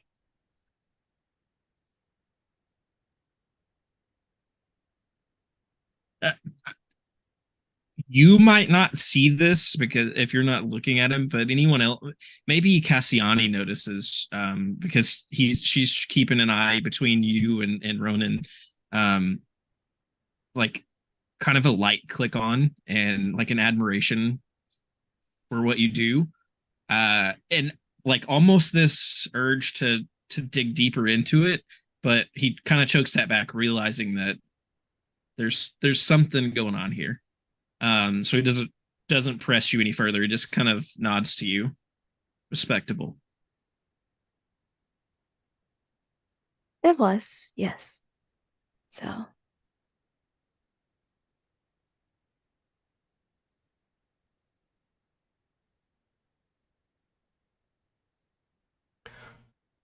Before you depart, does anybody move to the edge of the newel post to look out over the great stairs and the floor below? Oh, Ronan absolutely does. I weirdly have to say Rosalind does too, because she hasn't been down on the ground floor in a few years. Okay. Yes, absolutely. I actually have to hold Peaches back a little bit. She's eager to spread her wings and fly over. But yeah, I have to reel her back in. Peaches, stay with me, please. Yeah, and particularly, they even have a note in the book that talks about the air current in the Great Stairs being a reason as to why fairies and flying insects cannot make the journey via flight. So apparently there's enough of a transition between the floors that there's a wind current that is strong here. And I imagine, in my mind at least, very similar to like when you when you are at like a place like the Grand Canyon and you get close to the edge of it where you can feel, you know, a significant gust like coming up out of the gorge. And similarly the distance that it is from the Newell Post station down to the ground below is staggeringly high. If any of your characters have even an inkling of vertigo, it would likely kick in at this moment as you're kind of peering over this edge. And I imagine there's a banister that has been installed around the edge of the Newell Post to keep littlings from, you know, becoming splatlings. But you're able to get close enough to definitely peer straight down if you wish. And you can feel that air kind of flowing from the lower floors. And you can see, even from here, in the light of the morning, the sunlight kind of shining down the stairwell, because the household here in the stairwell is open from the ground floor all the way up to the top of the second floor here. And you can see the staircase illuminated down below you. And at the bottom of the stairs, dominating the last two steps, is the city of Downridge that you can just kind of make out in the haze of the distance from where you are now. All right. I just want to point out, I think, weird as it is, I think as the others are like maybe awestruck and they're looking over this vista, I think because of that air current, because Cassiani she's always kind of flying a little bit. She feels that, and the vastness actually kind of overwhelms her, and she's the one that's hanging back, who's not looking down, who's not looking over the edge, because I mean, I fly everywhere. I fly high, not this high or this open or this buffeted. And so, yeah, she's a little bit, I've lost the words. She's Apprehensive. Yeah, Yeah. apprehensive. I was about to say apprehensive, nervous. Yeah. Okay. You would notice that Mr. Brummell is likewise not approaching the edge. He's kind of several strides back, kind of standing on his tiptoes, kind of also not willing to take flight, but is definitely kind of like standing on his tiptoes to look over the edge as best he can from his vantage point, not wanting to come any closer. Also reticent, if you wish. Yes, you said, he says to you, Cassiani. It's quite the distance down, isn't it? It is. It's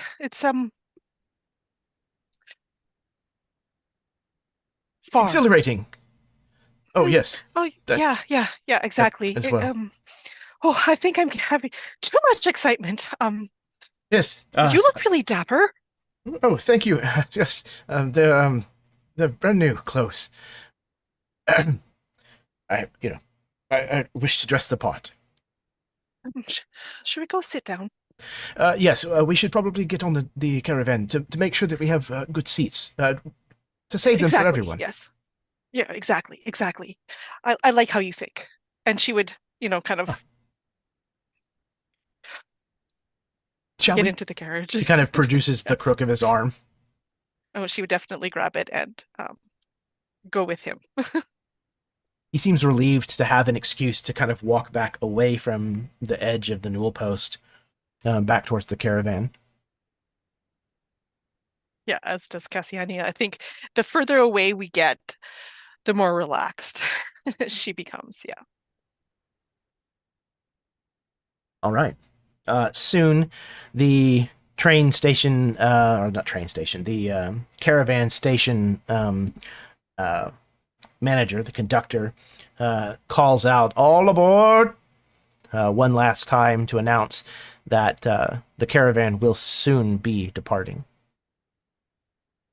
As the rest of you return and take your seats, you can see that there are no empty seats on these caravans. It is packed full with people who are making the journey from Topridge down to Bottomridge. And as the drivers kind of slap the reins on the rear ends of the mice, they begin to pull the caravans off of the newel post, and you feel the pitch change as you begin to head down the banister towards Downridge. And this is where we're going to go ahead and take our break. So we're going to take a 10-minute break, go to the bathroom, refill your drinks, smoke them if you got them, kiss your spouse, etc., etc. This is a blast so far. Like, I love this setting and the idea of this setting so very much. I'm really, really thrilled to have the chance to finally be tackling this and getting into this. And I'm looking forward to where this story is going to take us. So sit tight. We will be right back, and we'll finish the second half of Act 1 of All the Little Things.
Hello, everyone, and welcome back to the second half of Act 1 for All the Little Things.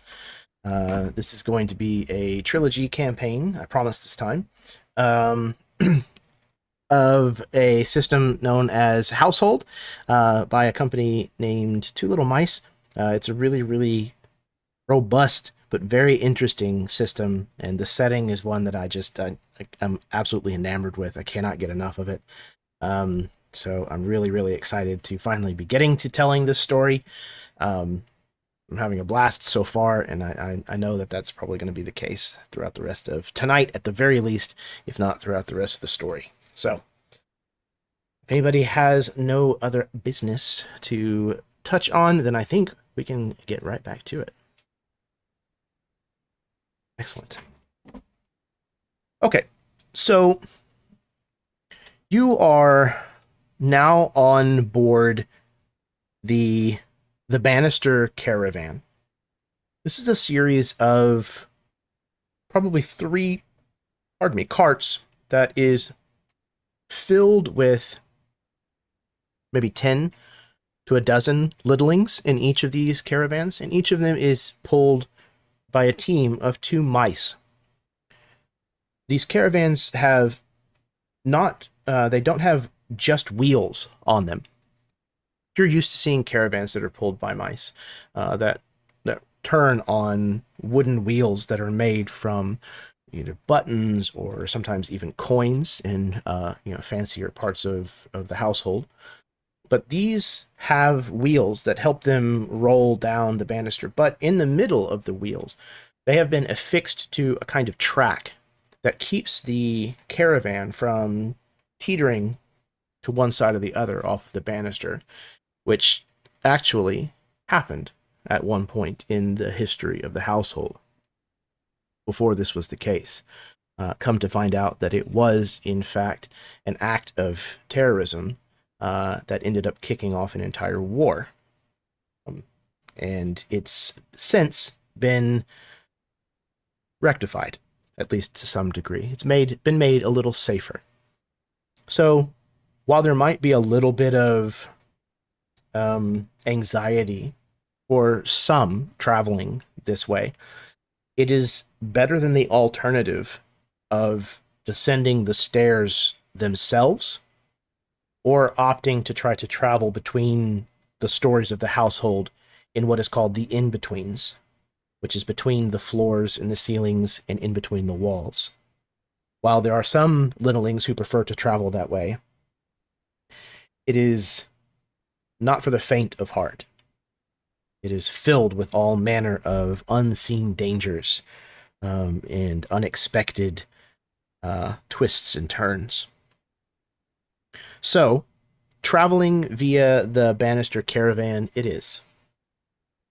You begin to make this descent, and it is going to take the better part of the day before you reach basically the place where the banister is then going to take a 90-degree turn and make the second half of the journey. That will be tomorrow. It'll take the majority of the day to travel from the top newel post to the landing newel post halfway between. There's not going to be much that happens other than conversation as you travel this way throughout the day. Is there anything that you want to try to get up to, or any kind of conversation that you want to have happen while you make the journey through this day?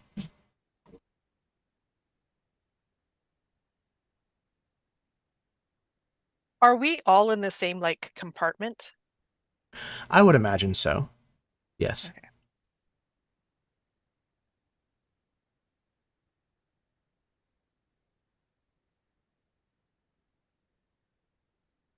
I like to think that Rosalind, once they get settled in, because at this point, I think Rosalind has been basically mentally preparing herself. She's gonna sit where she wants to sit. If Cassiani sits somewhere else, she's basically, whether she sits next to her or not, she's going to look at Cassiani and be like, I know you have a book I can read. Oh, absolutely. And she's got this little satchel, which of course has multiple books. And she starts pulling them out. One's like the history of the realm, and the other one's like, um, I don't know, diplomatic techniques, and another one is, what would you like? They're all probably very dry at this point. There might be a one that's a little bit less so. It's a book of poetry about flowers, which seems very odd with all the rest of the books she's got, but I think when she notices the book of poetry, she might smile a little bit and she'll just very gently take that. and she would put the rest back in her little satchel.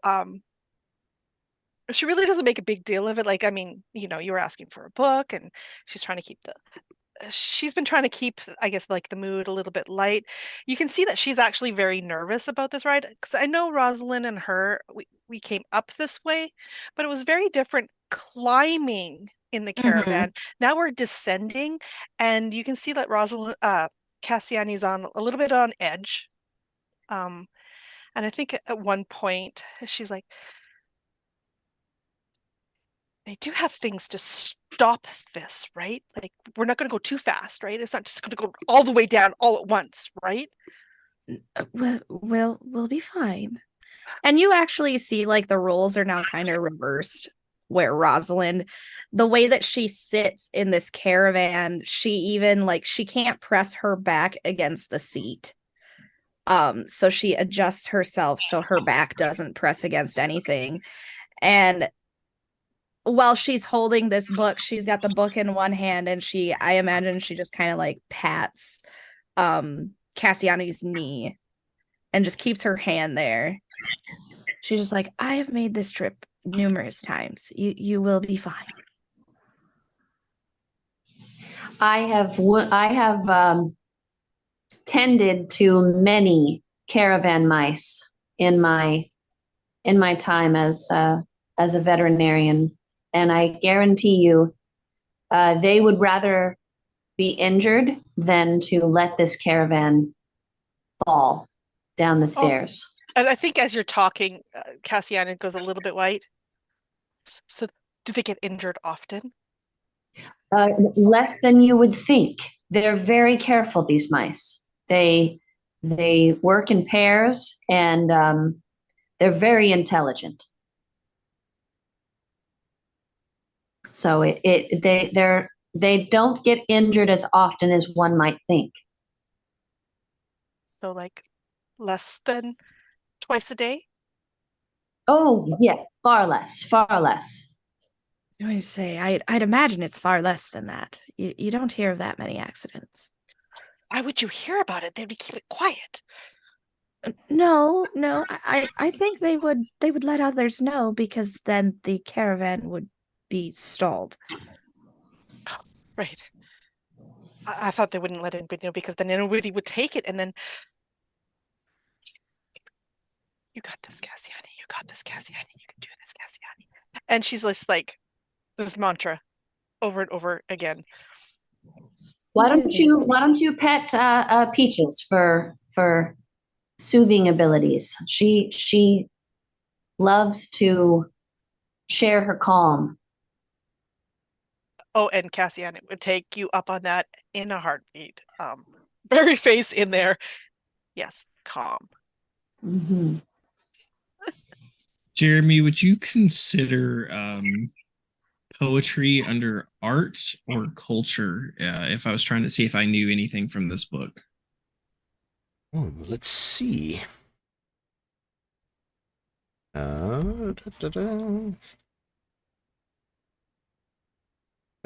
Poetry. Art, performing, creating, or evaluating art, or culture, general knowledge, and education level. I think this would probably be art. Okay. Would I be able to possibly roll society art and see if I recognize this book of poetry and know any poems out of it? Yeah, absolutely.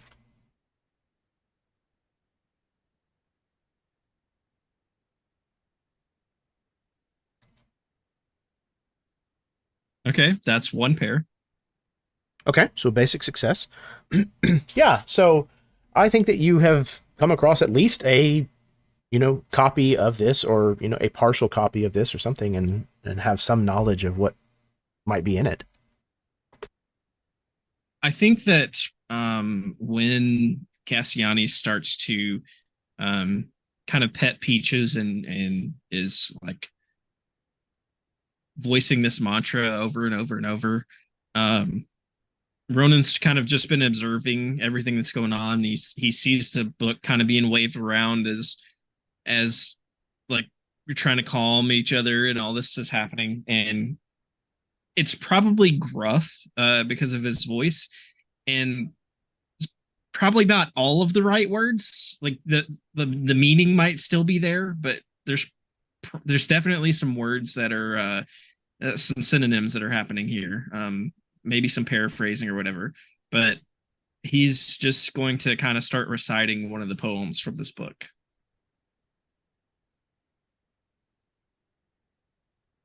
As Rosalind is reading the book, and then she hears someone reciting one of the poems, that maybe it's the poem that she's on currently.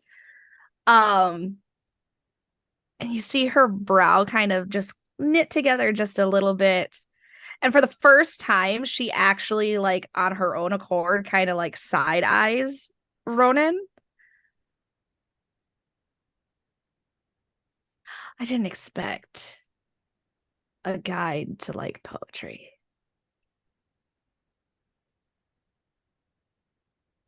Most people don't expect me to be the way that I am. They assume because of what I am and my profession that I am in fact uncultured.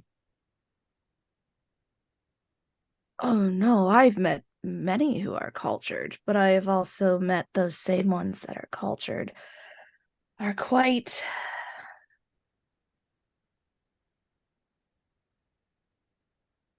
unpredictable.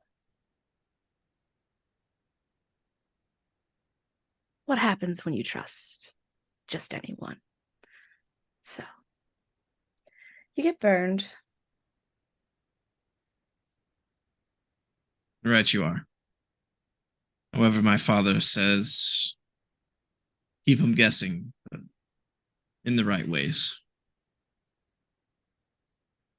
I suppose that's something to live by.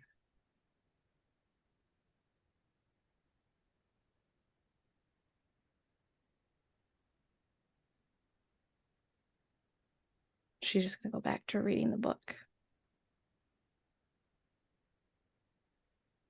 All right.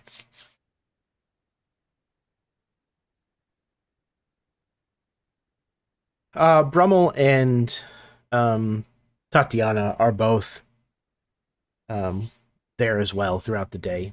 If you strike up conversations, they're both cordial, more than happy to pass the time with some conversation. Brummell is not quite to the same extreme as Cassiana is as far as his anxiety, but it's definitely clear that he's not entirely comfortable with the fact, being on the banister, the caravan and the two mice that are pulling it take up most of that space. So it's almost like for us, like being on like a railroad bridge for an entire day. On either side, you have a considerable drop off and not really much else to look at throughout the day. So it's pretty clear that Brummell is a little uneasy as well, though he does seem to be managing it a little better than Cassiana seems to. Although that might also be due to the fact that he is likewise paying attention to Peaches. So it seems like her calming effect is having its intended impact. I there imagine are actually both. Oh, go ahead. Sorry, I imagine like both of us are like sitting in the middle, as far away from the outsides as possible, because And I just imagine every once in a while the caravan will rock a little bit, to one side or the other, and No. like mid pet, and you'll just hear this, and then the pet comes a little bit more, like, and I think at one point, like she would get Cassian would get Brummell's eyes, and I think maybe we'll start talking about peaches. About things that aren't around here, like maybe even shows we've watched, or like just things that keep our minds not on this journey, if you will. Yes. It is. Oh, sleep. Sorry. Go ahead. No, you can go ahead. It's fine. He was just going to say, this is the closest I believe I've ever been to a bee. They're actually not that bad. She's just quite adorable. You have to see this. Watch, and she'll like maybe because Tatiana maybe showed her ear, or even Miss Pine, about the little scratching behind one little ear and how it would make Peach's wing flutter a little bit, like Thumper and but with the wing, and it's like, look at this, it's so cute. And she would, I think we're bonding over this bee because it's the only thing we have right now to keep us here. Pour all of your focus into. Yeah. What were you going to say, Sarah? I was just going to say, during all of this with Cassiani and Brummel freaking out, she ain't going to hide it. She's going to very obviously roll her eyes. Like, oh, and you can just hear her just kind of grumble, diplomats.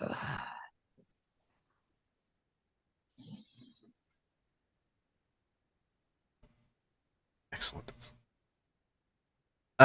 So these caravans are situated in such a way that you can get up from your seat and kind of move about, if you will. I picture them very similar to like a train car, where there might even be like a second story on them or something, for an observation deck, for those brave enough, to head up there, and there might even be the equivalent of like a food cart or something like that, because you have to eat at some point during the day, that you can kind of head back to a dining car section. So you are kind of free to kind of get up and move about as throughout the day as you wish.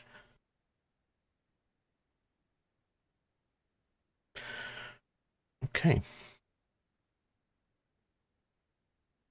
I think at some point, Cassiana, while you and Mr. Brummel are sitting there kind of paying close attention to Peaches to try to ward off your anxiety as much as possible, he starts kind of musing on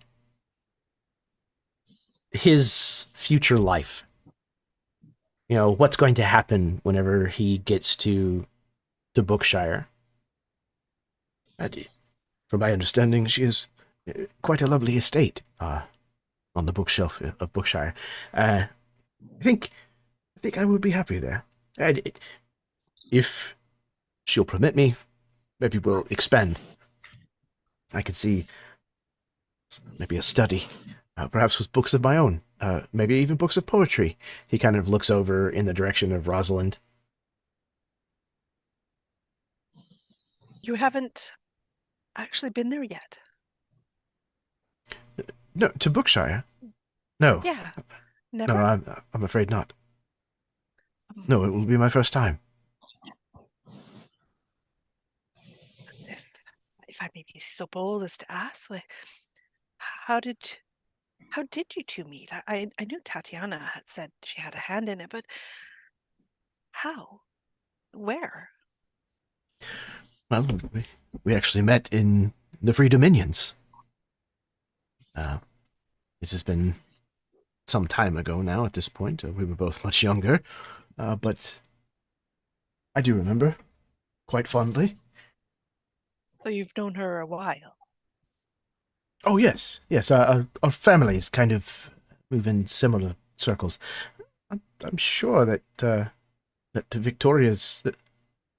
I'm sure that we've crossed paths before. I'm sure. I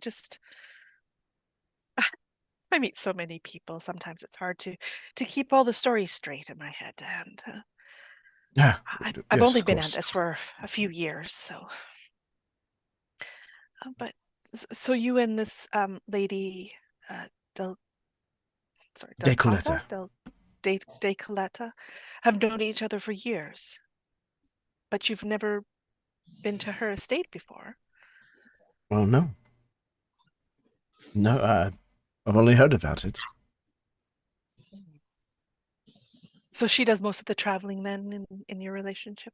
Is that how it worked? Or was this I'm sorry if I'm being too forward. Oh, I no, just no, find it fascinating. I don't mind at all. To tell the truth, I'm not certain how much traveling Geraldine has done, but I know that she has traveled at least as far as the Free Dominions. And as for myself, although I may appear worldly, there is not much traveling I have done. The Free Dominions trip that I took was in my youth, as a gift for graduation. My parents allowed me to make the trip to see where we came from, as they put it. It was quite lovely. I enjoyed it thoroughly.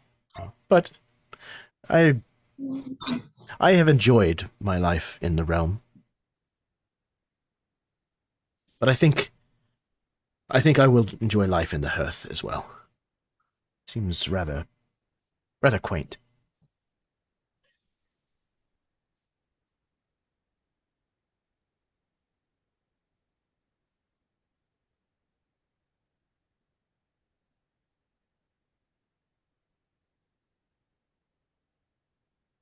Sorry, somebody else can talk if they want.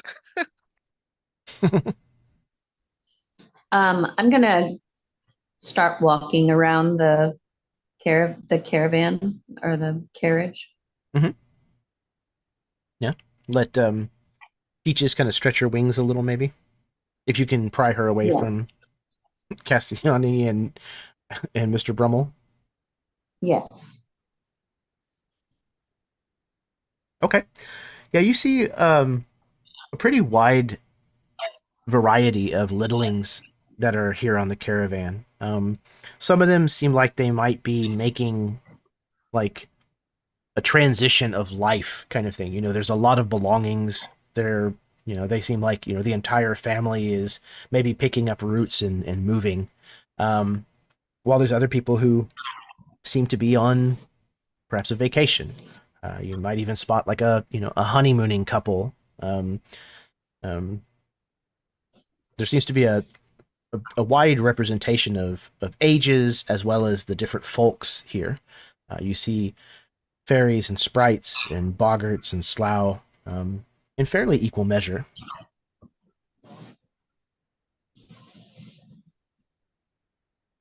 How large is the caravan? So there's enough seating, at least in the first floor or what have you, for about 10 to 12 littlings. And then, the second story is about the same size, with enough room to kind of walk in between the rows of seats kind of thing.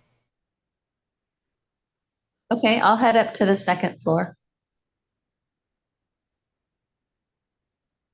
Okay. Yeah, you see a couple of littlings that have kind of moved up there, kind of watching the day pass by, kind of at leisure.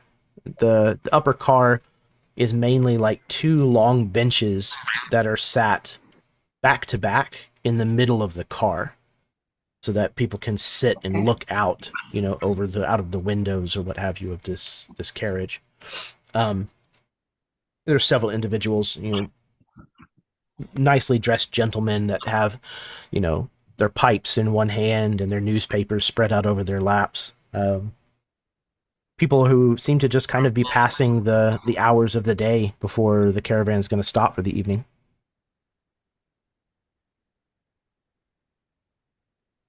I'm gonna find a corner, stand near the edge, and let Peaches kind of get some fresh air. I imagine she's, maybe even, if near one of the open windows or whatever, she's kind of gliding on the current of air that's kind of coming through the window, kind of enjoying, just a relaxing flight as much as she can. Yeah.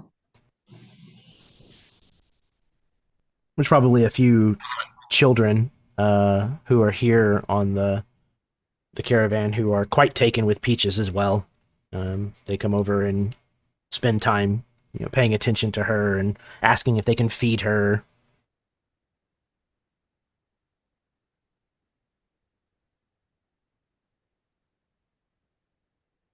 Okay. So the daylight that streams into the stairwell throughout the day slowly moves across the wall. Anybody who's paying close enough attention could probably watch the shadows of the banister posts of the stairwell kind of move along the wall, almost like a sundial, if you were, to watch the passage of time. Eventually, the light starts to grow a little dimmer, a little multicolored, and it's clear that the day is starting to wind to a close. The caravan conductors start making their way through the cars, announcing that you will be arriving at the switching station within an hour. And that is where you will be staying for the evening, and then you will be setting out for the second part of your journey tomorrow morning.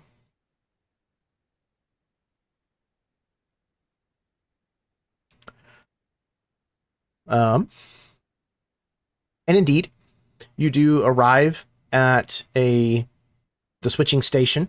It is kind of like where the newel post would form, again, the 90-degree turn for the staircase. It has been expanded.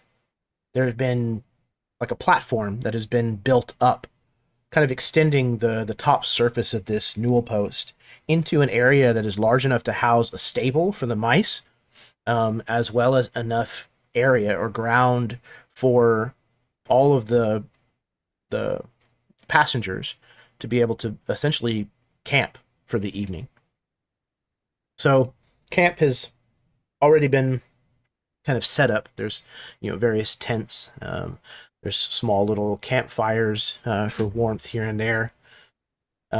As the light kind of fails from daytime into nighttime, all of you can see, for those of you who may not have made this journey or who may not have remembered from the last time that you took this journey, you know that on a clear night that there is an upstairs window that shines its light through into the staircase here. And because of all of the glass of the portraits and paintings that hang on the wall of the stairwell, when the night outside is clear, you can see the reflection of the stars in the panes of glass all along that wall. And so it makes this very kind of beautiful ambient glow, this kind of mock starlight of your own here inside of the household. And true to form, this evening as you are like sitting out or laying out camping, waiting for the next morning, the stars here are on full display for you to see. Ronan is going to find the tallest thing that he can get on top of that's both like that he's able to climb and is like mostly acceptable for him to be on top of, and just hopefully find a spot where he can lay and watch the stars. Yeah, I imagine there's probably a spot on top of the stables that you could probably do that. It's kind of really the only full building here, if you will.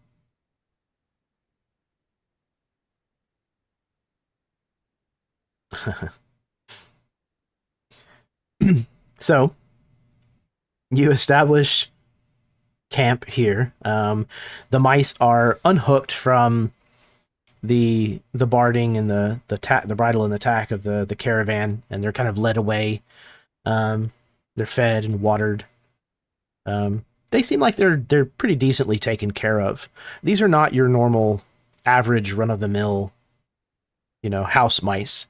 These mice are bred specifically for this task. They're sturdy.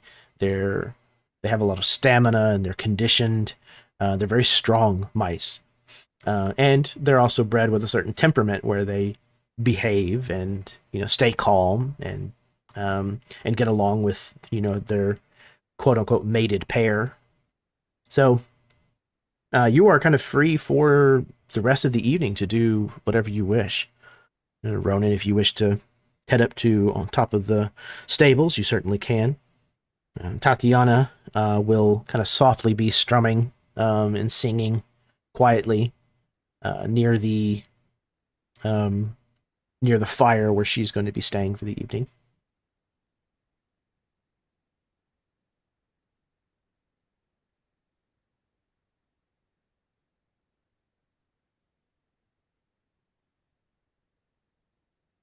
Okay. I would like to check on the mice. I have a curiosity Okay.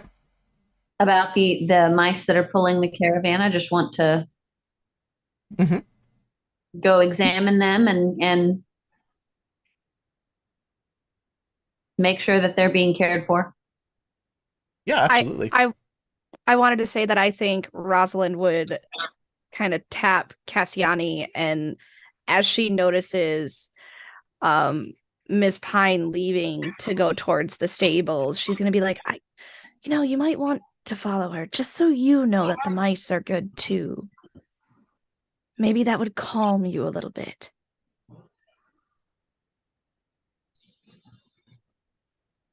You can come along, Cassiani.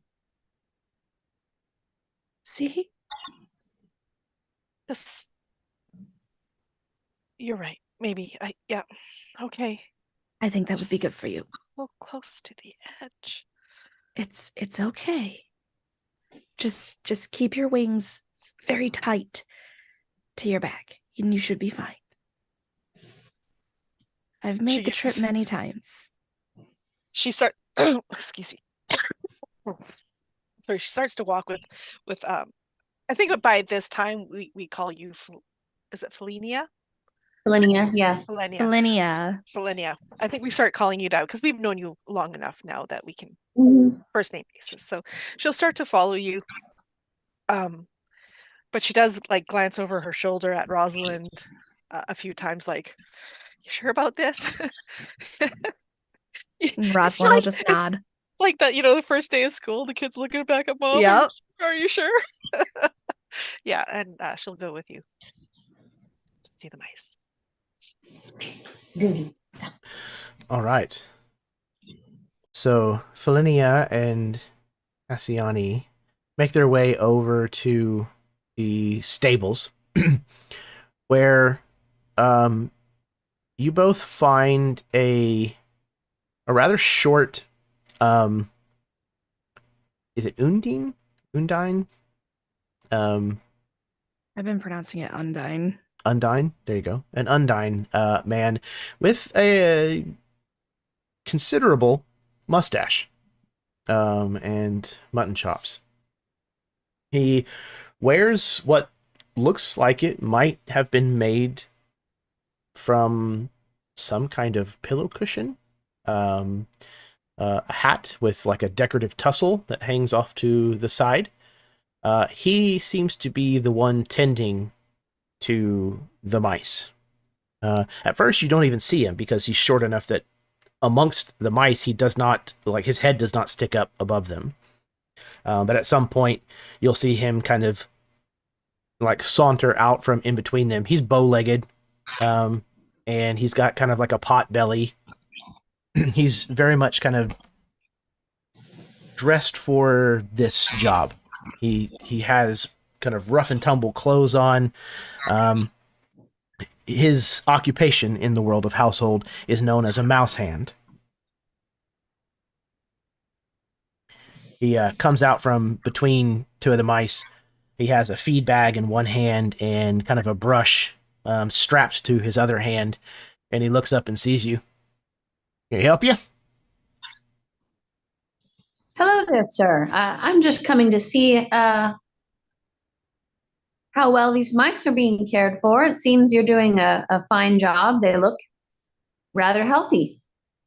You're damn right they are. They eat better than I do. What is it that they eat? Well, mostly grains, if we can get them. Fresh fruit, whenever we can manage it. Sometimes maggots, if we can afford it. Fantastic. Good, good. Yeah, we Well, rotate them out pretty regularly. I do have medicine on me if you find yourself in need of something along those lines. I'm able to care for any of the mice that need it. Well, you don't say. Matter of fact, I am running a little low on saddle ointment. You might have any of that, by any chance? Let me look. Let me look. And I start rummaging through my bag, and there's lots of glass clinging and clanging, and yes, I have it right here. And I pull out a bottle of ointment, and I pour out into a separate container because I keep containers on me that are spare, and I give him a bit and say that should do you enough. Yeah. I think that'll be pretty good. That'll set me for a while. I should be able to get down to Downridge at some point, and we may have some brought up with the caravan on the next trip. But this should do me in the meantime. Thank you. How much is that going to set me back? Oh, no need, sir. No need. Thank you for running the caravan and caring for these mice. We're on a long journey, and this has been a good trip so far. Well, that's mighty kind of you. Fellow Sprite discount. He kind of winks and gives you a little bit of a nudge of the elbow. Indeed. Well, all right. Come back anytime if you want to say hi to any of the boys and girls we got here in the stables. Thank you. Now watch that one. She kicks. I imagine he says that just as like Cassian is probably had walked away when they were doing their whole medicine talk. You know, she's petting these mice, and she probably was just approaching that one when he says that, and she's like, "Whoa!" and kind of like stops and goes back. Yeah, you back away from that one, and inadvertently you're getting close to another one. He says, "Oh, watch out for him. His name's Wendy, and that's with an I, not with an E." And you can see it takes Cassiani a little bit of time to think, and then her face just kind of like goes shocked, and she's like, I think I'm going to go back to the fire now. Better keep that mice near the back end of the caravan, huh? Oh, yeah. Conductors don't care for her much, or for him much.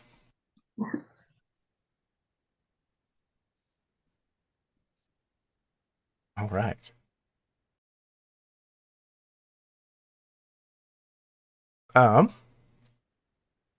Let's get a roll from all of you. This is going to be a...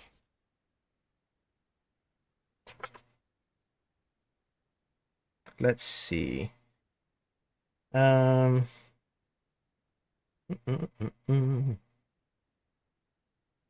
I think this is actually going to be a street caution. Oh. Yeah. Street caution roll.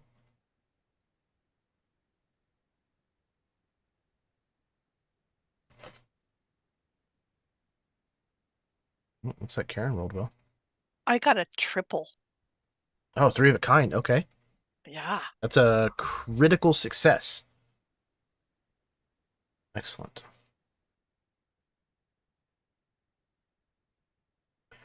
Anybody else? No? I got a pair. A pair? Okay. Yep, I got one. Nice, nice. Nathan, looks like you rolled well too. So I decided to cash in. So I got a pair. And I decided to cash in my reroll. And it seems to have paid off because now I have 3 of a kind. Okay. It's 2 critical successes. Okay. So, at some point, and it's kind of throughout the evening. It's not just a one-time kind of thing. This happens multiple times throughout the course of the night. Particularly when it gets kind of quiet, when most of the littlings have kind of bedded down and most of the mice have settled for the evening. But both Cassiani and Ronan, at some point, because this was a critical test, both of you happen to notice there is a fairly consistent low humming sound, kind of a hum or a buzz that is almost ever present, kind of barely at the edge of perception.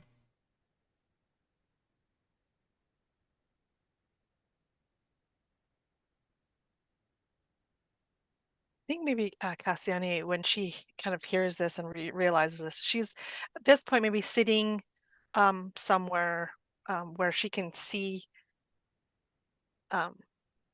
You said this, like the stars being reflected on those paintings across the way.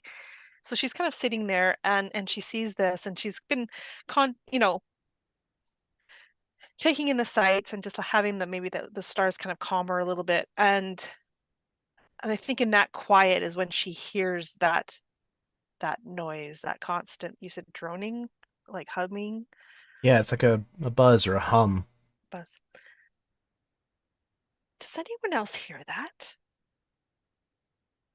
As she asks that, that's when she sees kind of Ronan like off in the distance a little bit, like walk into her sight, looking around, just like stopping every so often and kind of like cocking his head and putting a hand to his ear, just trying to find a direction where this might be coming from, to taking a few steps one way to see if it gets louder, taking a few steps the other way to see if it gets louder or quieter.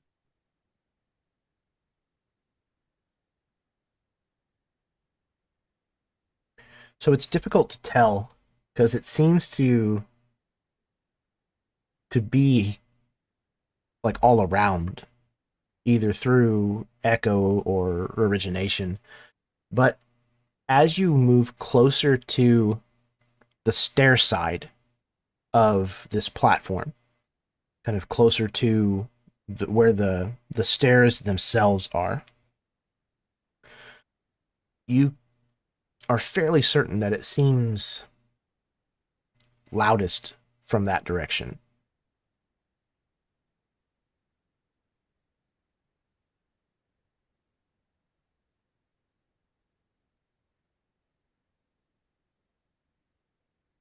He's gonna get as close as he can to that side then, and just begin peering down to see if he sees anything.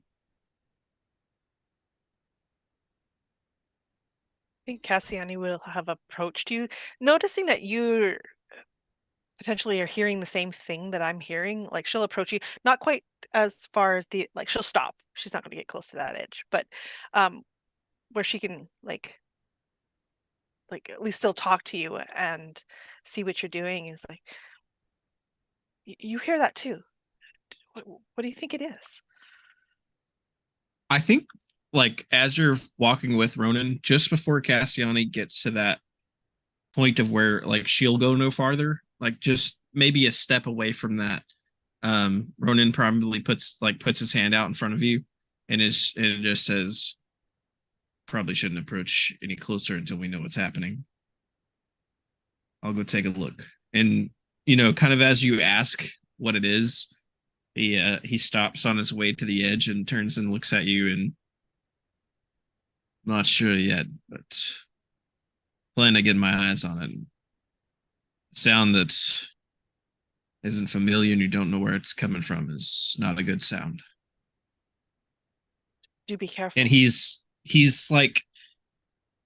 pulling this long key set off of his back. You notice that he's not arming it like ready to shoot yet, but you see this piece of glass on it, and he's kind of getting that ready to go over to the edge to kind of look through that piece of glass to see if he can see anything down there a bit better.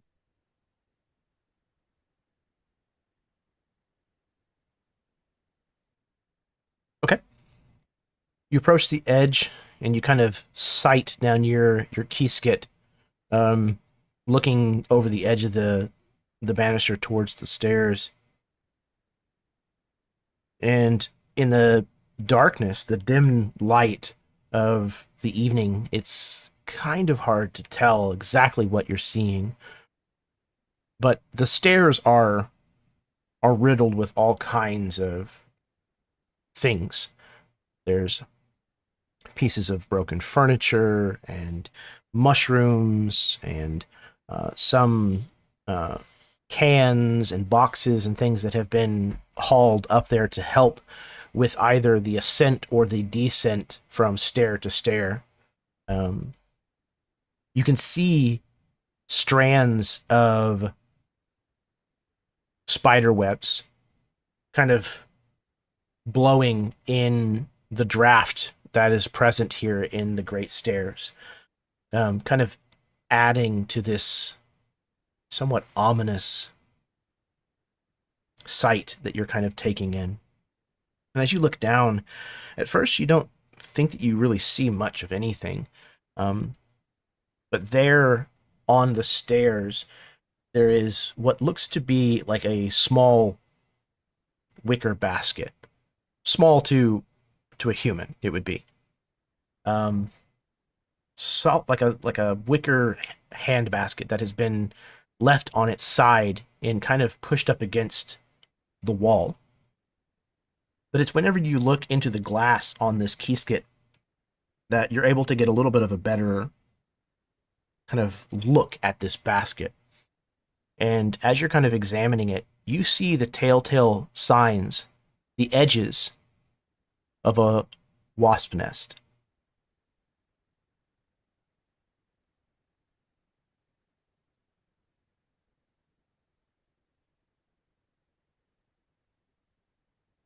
I think Ronan for a moment goes to cock the hammer back on this keyskit, and then realizes that at the moment we might not be in danger, but it's something to be concerned about, and he'll just kind of slowly back towards Cassiani, and this is he'll look at Cassiani and just completely forgetting like all the panic that's gone on today from this, like during this trip, and he'll look at her and say, how are you in an emergency? How's your thinking? How's your headspace in an emergency? It's bad. Is it really bad? What Not is it? yet. Could be. Well, speak, man. You can't just leave me hanging like this. Oh, how is my head? I can imagine so many horrible things. What is it? Looks to be a wasp's nest down there. I did not need you to say that, though. That is not what I needed to hear right now. How far away? He'll cite to you how far away, but he's already, like, he's motioning to you as he's telling you to come back towards like the stables and the campfire and the camp and such. He had full intentions to ask you to like help warn people, but he's just given up on that at this point. As the two of you turn to head back towards the campfire, Mr. Brummell is approaching the two of you with kind of a confused look in his face. He's got a finger in his ear, and he's kind of wiggling it. Do either of you hear a buzzing noise? Yes, and we shouldn't panic. We should not panic at all. We should keep very calm and not panic. And there's wasps, and we Wasps? should be. He draws the pistol Don't from his panic! hand, from his hip, and as you yell at, it slips from his hand Oh and no! hits the edge of the platform that you're on, and disappears through the rails of the banister.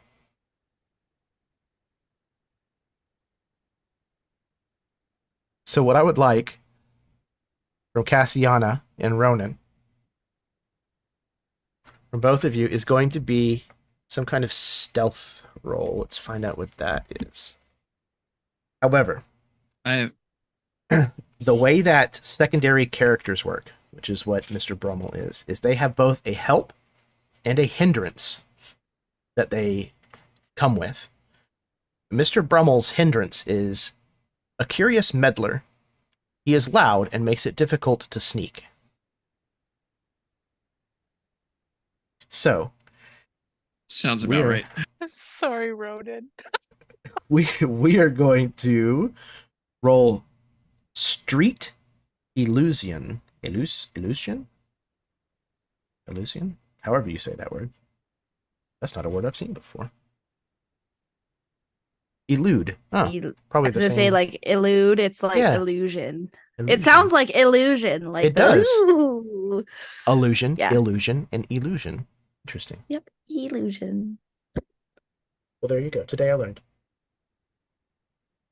The more you know. Rainbows effect. Bum, bum, bum. See, this is an educational channel. Teach people all kinds of things here. Some All right. good and some questionable. Some less good. All entertaining, I hope. Absolutely. All right, so street and illusion. What do we got here? So how does the hindrance, hindrance affect it? It is -1 die to a minimum of 2. Just to reiterate that. It still leaves me with 5. Wonderful.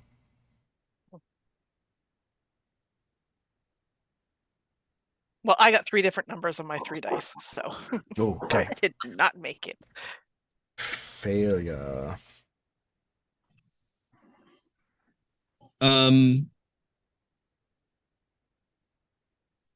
Oh, I don't know what to do. I got a pair. Okay. But I think I want to risk it all and okay. roll again. Yes.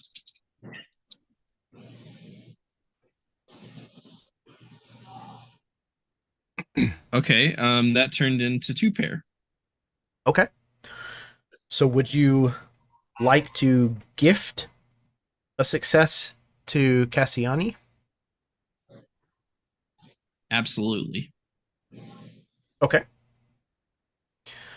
All right. So, Mr. Brummell's pistol is dropped / thrown from his hand, clatters to the edge, and falls between the railings of the banister. There's a moment where Cassiani, I keep doing that, sorry. Cassiani is going to, I don't know, shout more than she already is. Or maybe she even reaches for the pistol. And Ronan, how do you keep her from making enough of a racket to disturb this wasp's nest? I think Ronan literally, like as she goes to shout wasps again, literally grabs her like by the shoulders and like makes her look at him and just puts a hand in his mouth with like the most stern, but the most like, I'm trying to help you look as that he can muster.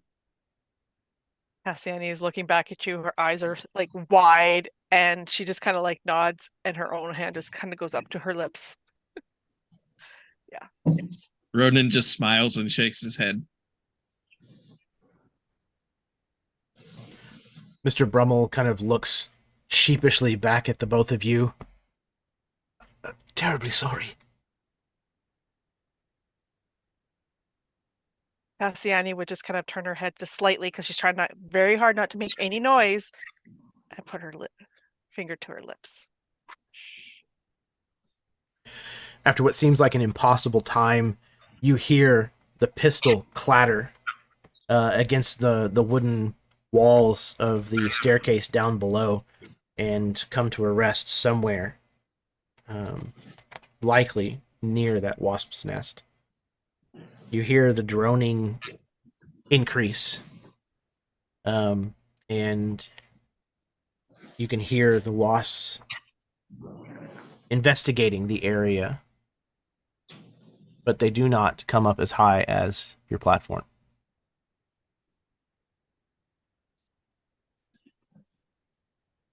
I think after a minute or two and after listening to these wasps, Ronan would kind of usher Cassiani and our benefactor back towards the camp quietly, reiterating to both of them, fingers on lips, and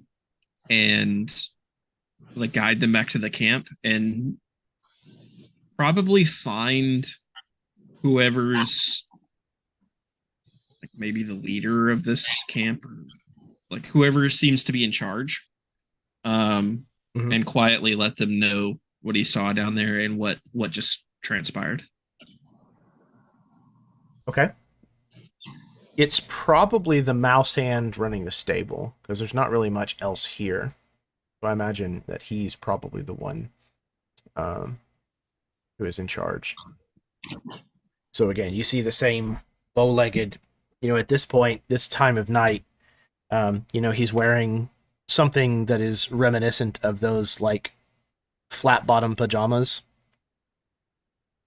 Those long johns. Whenever you kind of wake him, he comes to the door of the stables with, a lantern in hand. Yeah, what's the matter? Looks as though you may have a wasp's nest down on the stairs. The droning noise that people are hearing are coming from that. Droning noise? Wasps, you say? Yes. Well, all right.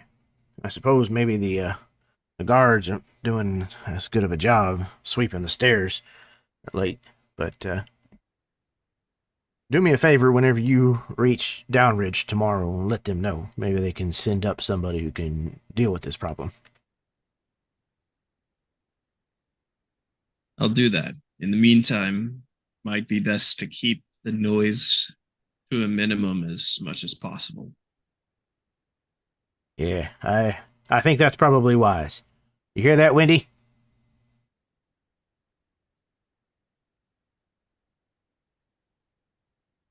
Ronan kind of chuckles. If there's anything that I can do while we're here, I'll be happy to help. As far as hunters or guides are needed, can't really guide anyone anywhere. I've already got a party to. As if you need anything, you need hunters for anything. While we're here for tonight, I'm here. All right, much obliged to you. I hope that you rest well, sir. He turns around Likewise. and indeed, the flap on the back of his pajamas is not buttoned up.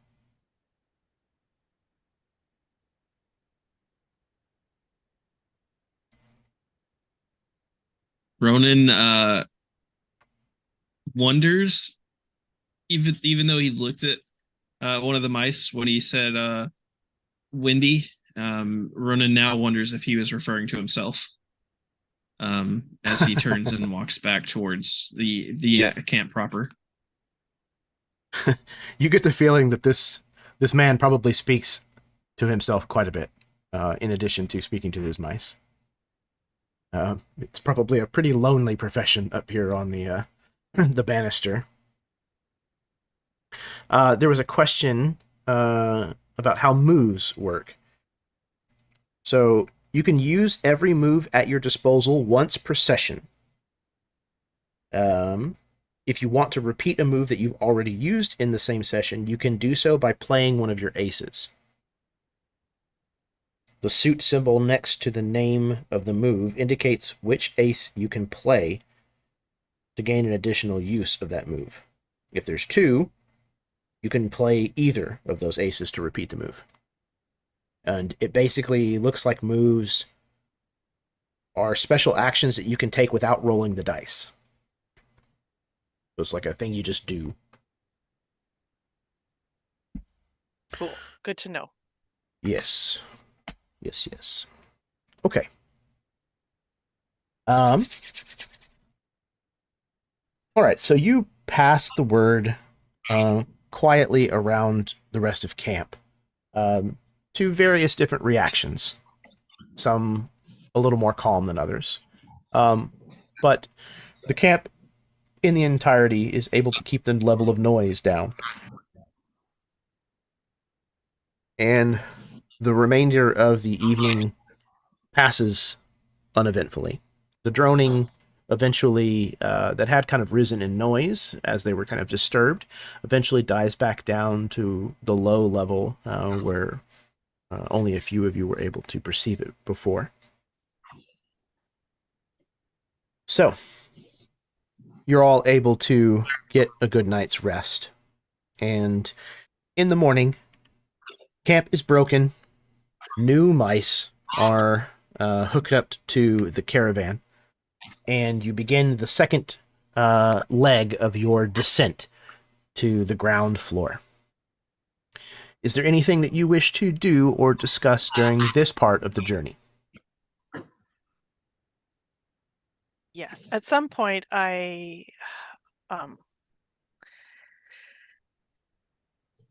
if there's ever a time where Cassiani finds herself alone with Mr. Brummell, she would like to start having a serious conversation with him about things. Okay. Yeah,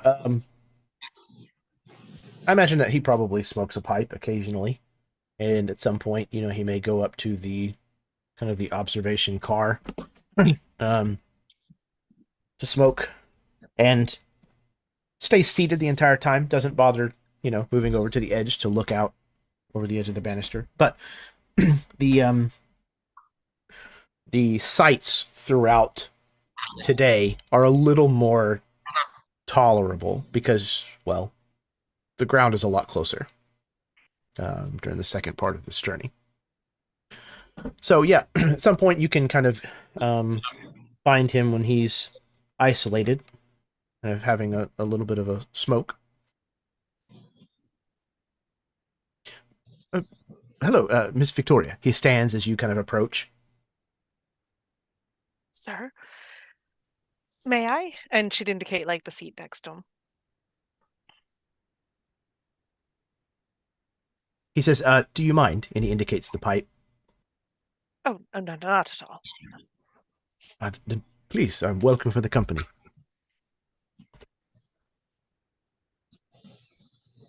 And she'll start the conversation basically like with kind of some small talk, some chitter chatter, and then go into like, oh, that was exciting last night. I'm so glad. I didn't sleep very well, though, worrying about the wasps, but Oh, yes.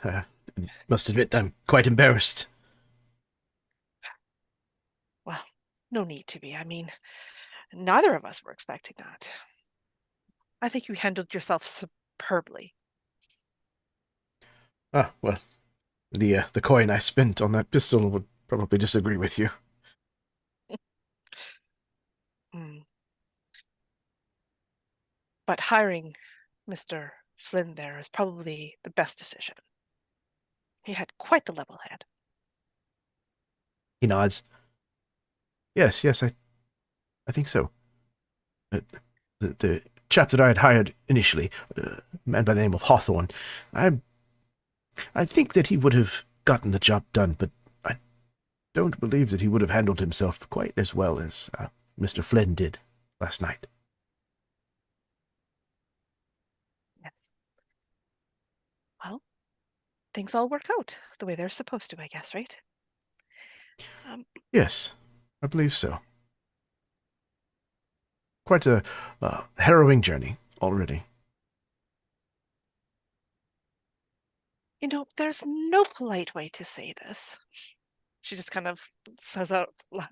What's that? May I Kind of be starts blunt? inspecting his clothes. Oh, but of course. Please, I implore you. How well do you know Lady Geraldine?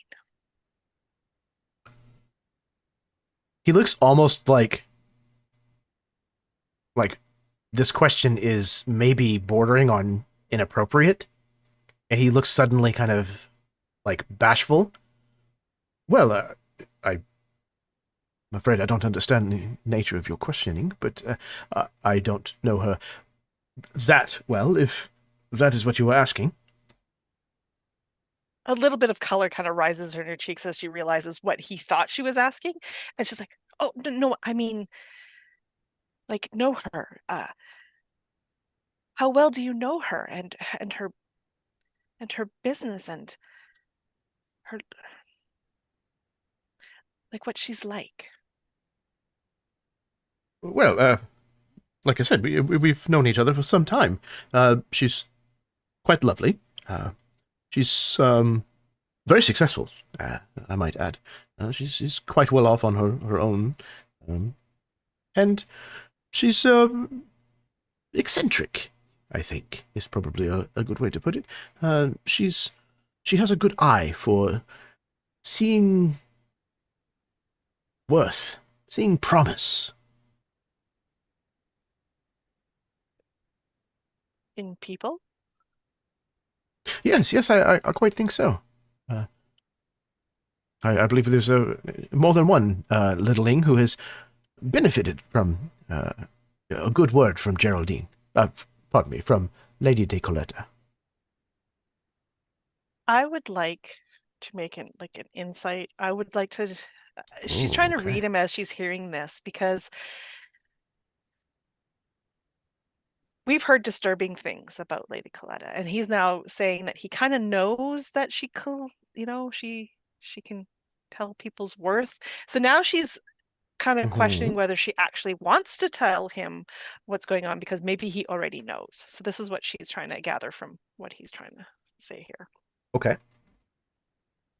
So I think that this is going to be a society and insight together. Perfect. Okay. I got a pair of sixes, so one pair. Okay.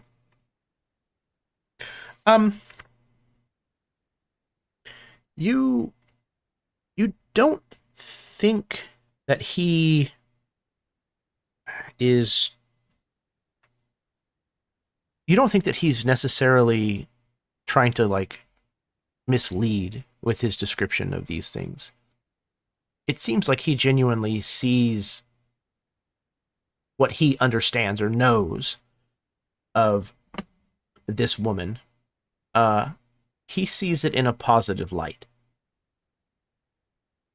Whether or not he's aware of the full extent of her behavior or practices as told to you by Tatiana, that's not really clear. It's not the impression that you get.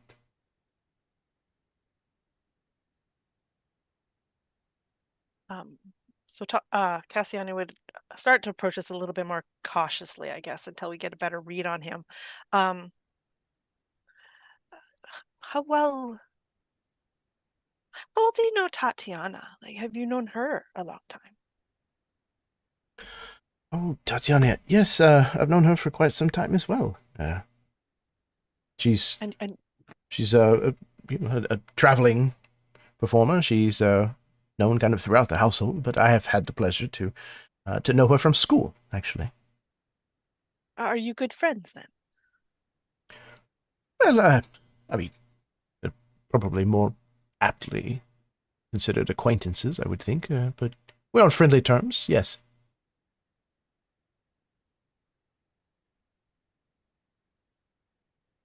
This is a delicate matter, so bear with me, please. But did you know that she is in love? Tatiana is in love. Yes, yes. Well, no, I can't say that I did know that. Yes, because she's kind of worried about it, you see. I mean, the fellow she's in love with works for Lady Geraldine. No, you don't say. Yes. Oh, isn't it a Seems like small that- household? I know, right? Yes. And see, he returns her affections. Tatiana's, that is, like, Oh, they're very splendid. much in love. I know. It's such a beautiful story. But unfortunately, there's a slight rub. She's... And maybe you could help me to figure out a solution to this. Is it a love triangle? Oh, no, nothing like that. No, it's more the Oh. He seems somewhat disappointed. stir. But no, it's well, I don't. Please don't think poorly of me. I mean, I'm just doing this with the best intentions, but apparently Lady Geraldine will not let him leave her employ to go Well, marry Tatiana. I'm certain it's simply a misunderstanding. A misunderstanding? What do you mean? He's asked, and she said no. Well, I'm certain that she's just not simply aware of all of the details. I'm certain that if someone were to tell her of the full extent of the situation, that she would absolutely allow the man to leave. Why would she not? Well, that is what concerns me, and I'm trying to figure out why she wouldn't. And I was hoping that maybe you'd had some insight on that, and we could, find a solution so that everybody is happy. Couldn't possibly begin to tell you why there would be any reason for her to say no to such a situation. There's no reason at all. It's a simple request, and if in fact the man is in love, then he should be allowed to leave. I can't see why there would be any reason to make him stay. I'm certain it's just a misunderstanding. And to be quite honest, I'm not sure that I'm entirely comfortable with your line of questioning. I do apologize. I know this is kind of stepping over the line, but I was just hoping. I wanted to feel you out and see if that maybe you'd be able to help us once we get there. Help Tatiana, maybe help smooth this over. And I didn't know who else to ask. You seem like the obvious choice. I mean, you know both of the women. You are quite charming. I mean, I'm sure you'd be able to help them see and, help come to a solution. Fix this misunderstanding, as you say. Perhaps if once we arrive at Bookshire and things are well underway with the wedding. Perhaps I could speak to Geraldine on Tatiana and this chap's behalf. That would be lovely. Thank you. Yeah, yes, of course. Of course. He seems kind of perturbed by essentially this accusation that you leveled. He seems to kind of be mulling it over quite a bit. Well, I will trouble you no further. Thank you for listening. Yes, of course. He stands again whenever you go to leave. Kind of gives you a curt bow. She curtsies back. She's being very all the etiquette, like to the utmost with him right now. And then she Okay. will go back down to the cart and maybe find Tatiana. Okay.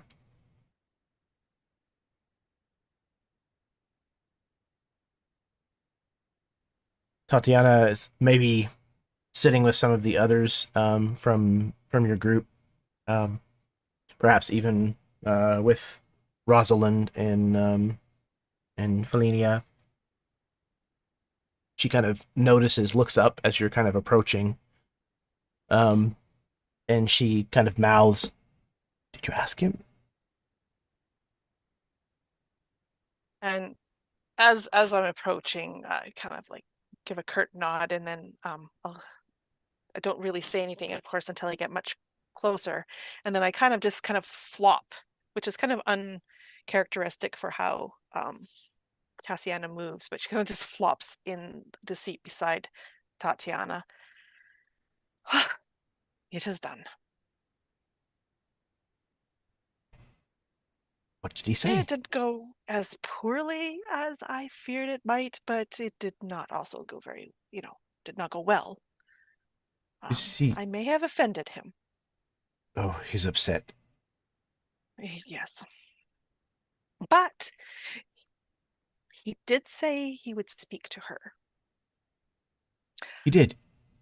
Yes. Yeah. Well, that's wonderful news. It's promising, yes.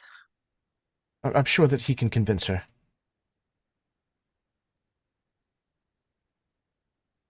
I hope so. If they love each other like nobody's actually said, but I assume they love each other, then I'm sure he can. I mean, he would have the best chance, I believe.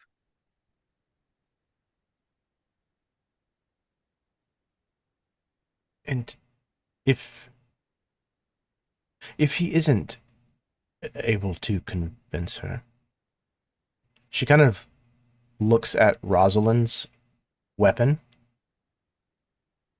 and then kind of her eyes kind of drift over towards Ronan. Would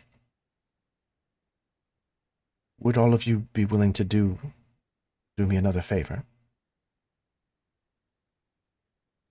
Oh, I personally, I have a feeling that this is all going to go incredibly downhill.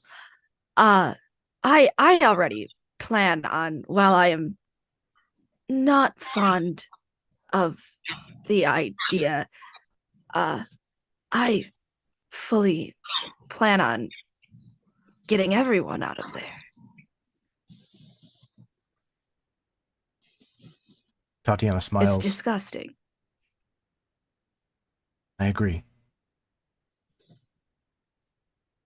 I'm very thankful. Peaches and I will not stand for anything less. She nods. I'm very thankful that Mr. Brummell has hired all of you. He chose well.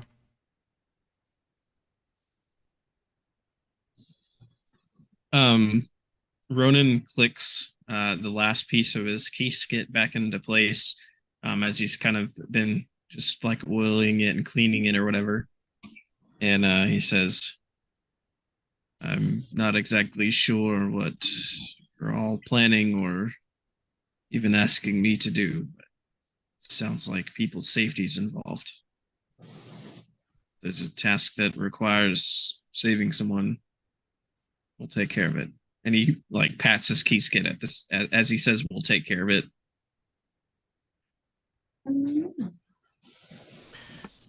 She seems to be resolved at the affirmation from at least the three of you, and then her eyes kind of turned lastly to Cassiani. A little bit of that question still kind of lingering there.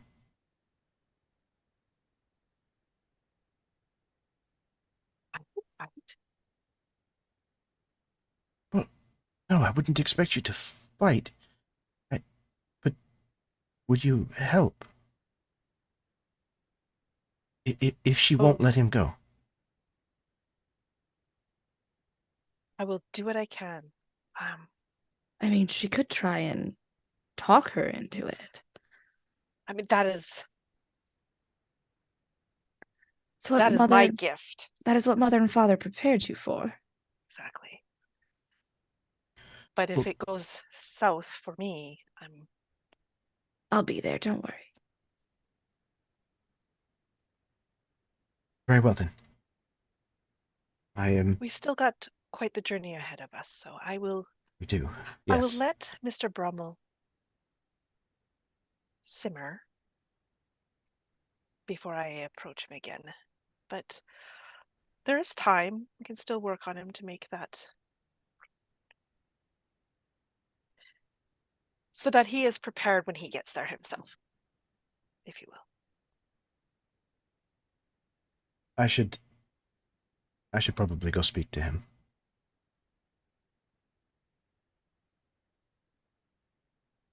It might be best.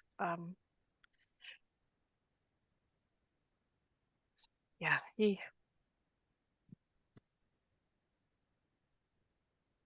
I wish you the best with him, and I hope this does not strain your relationship with him. As do I. She says, and she kind of like sits for just a moment, and then finally finds her resolution and kind of like slaps her knees and stands up and leaves her instrument here, and then she turns to head upstairs.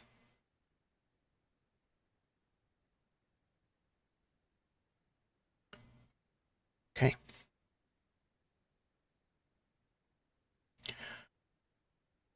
The rest of the journey down the banister goes uneventfully. You're able to continue traveling at leisure until you reach the bottom Newell Post station, where you perform the reverse of what you did in Topridge. You disembark from the caravans. Once again, the mice are kind of disconnected and taken away to be swapped for the beginning of the next journey. The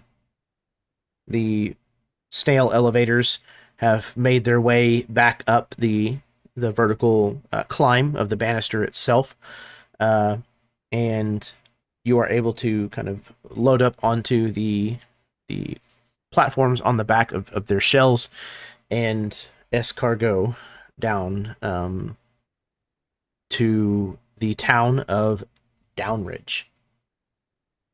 So, the town of Downridge. There we go. I love this artwork. I have to say that again. The artwork from this game is just absolutely gorgeous. The town of Downstairs, not Downstairs, the town of Downridge is, as I said, built onto the last two steps of the Great Stairs. It is a waypoint, not only for travel to and from the upper floor, but also between the two sides of the household here on the ground floor. life here is very transitory, and almost all of the trade and businesses that are found operating here cater to that. It is always bustling, night or day, and the inns are almost always busting at the seams. And this would be a place that Ronan has likely been to multiple times, as there are countless hunters that come here looking for work, trying to convince people to hire them as guides, to head from one place to another. A lot of the things that you see being traded kind of run the gamut, but one of the things that you see being traded quite often is giant herbs. So like, a leaf that's as tall as a littling hanging, and the purveyor will reach up and cut like a section of it, chop it up real fine, put it into like a little satchel or a bag for someone to purchase. You also find sugar cubes that are, as wide as a littling is, and stacked up almost like we would expect to see like crates on a dock, like 6 or 7 of them to like a grouping. Some people are taking and purchasing shavings off of these sugar cubes. Others of them are buying, 3 of them to load up onto a a carriage or a wagon to take elsewhere in the household.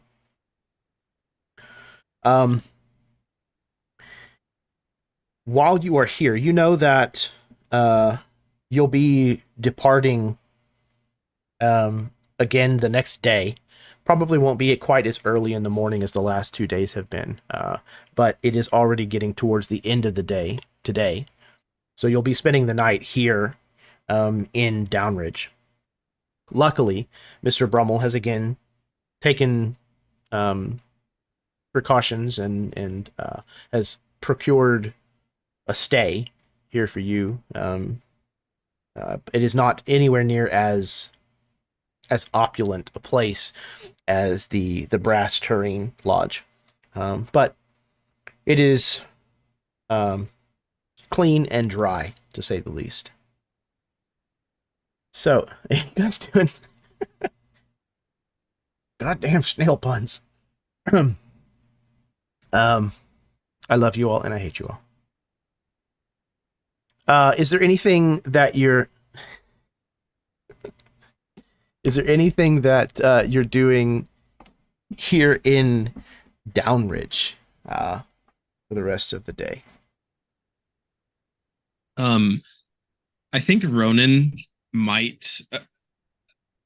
I don't know exactly like everyone's view of society and like how much they mingle with like the hunters and things like that. But I think Ronan would try to take everyone to his favorite restaurant here, something that's like separate from where they're actually staying. It's a little hole in the wall place. For all I know, it could literally be a hole in the wall, or a hole in the stairs. But it's a place that most people would probably pass over because of the way it looks. But if anyone chose to go with him, he's just constantly assuring them like, this is, if you come here, this is what you have to try. All right. Go ahead, sir. I was gonna say, I think that Rosalind, once they get into Downridge and she's looking around, there's this instant like exhale because she hasn't been down the Great Stairs in a few years. And it's just like that, wow, I'm so close to home kind of feeling. And it's so loud around her. And as she turns to look at the others and she's hearing Ronan talk about this little hole in the wall, you know, whatever the fuck it's gonna be. And she glances over at Cassiani, and she is not sure how Cassiani would feel about this, but that's something that Rosalind has done. She's always, you know, it didn't matter if it was a nice place or a seedy place. She was going to go to it because usually the seedy places had the best food.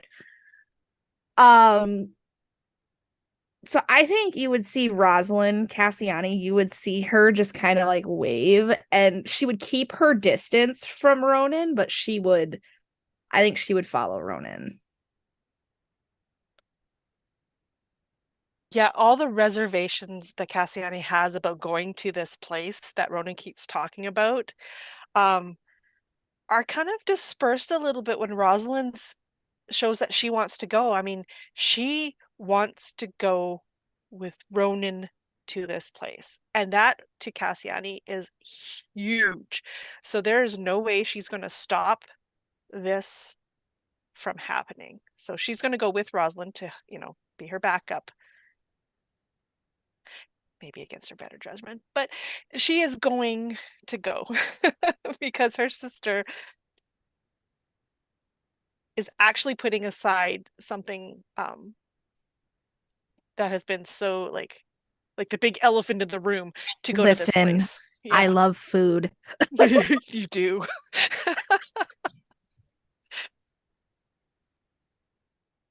I'm also going to follow and go to this hole in the wall that Ronan tells us about.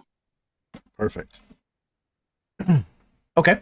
So I think Mr. Brummell is going to make some excuses about having to meet with Dr. Meredith here in Downridge to try to make sure that he's here and that he can join the caravan, or not the caravan, but the expedition going forward. But Tatiana is absolutely interested in going with the group of you. She's kind of, you know, probably dressed somewhat down, you know, from her picture. She's probably, you know, a little more subdued, trying to maybe blend in a little bit better, not stand out quite as much. Oh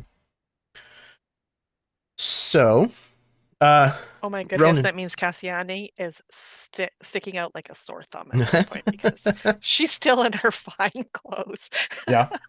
Well, there are quite a bit of fairy here as well, because, you know, down the rest of the stairs and to the right is the opening to the dining room, which is, you know, where the free dominions are. So there are plenty of fairy here. But as a diplomat to the realm, you might be a little overdressed. I think Ronan, that you got it absolutely correct. I think this place is literally called the Hole in the Wall. And it is a literal hole in the wall. And it's this place that, you know, you might not even notice it was there whenever you walk past it. I think it's this place that is called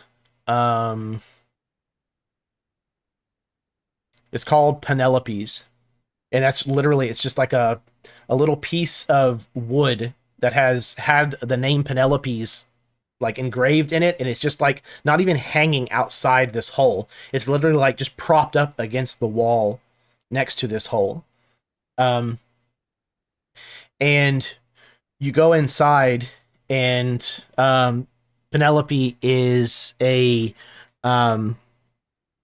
she's a boggart woman who is very, very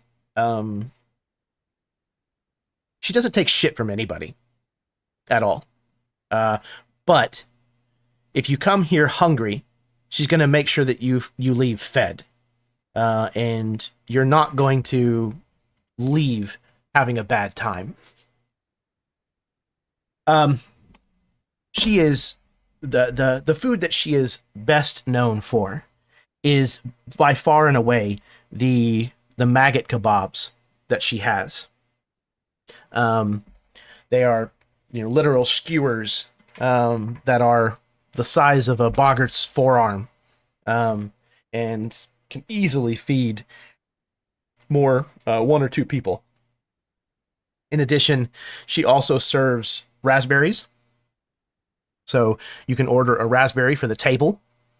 And that's basically almost like a like a bloomin' onion at some restaurants where you know everybody picks a little piece off. Everyone can pick off this apple-sized chunk of a raspberry and eat on it. She also offers mouse milk shakes that are supposedly pretty good.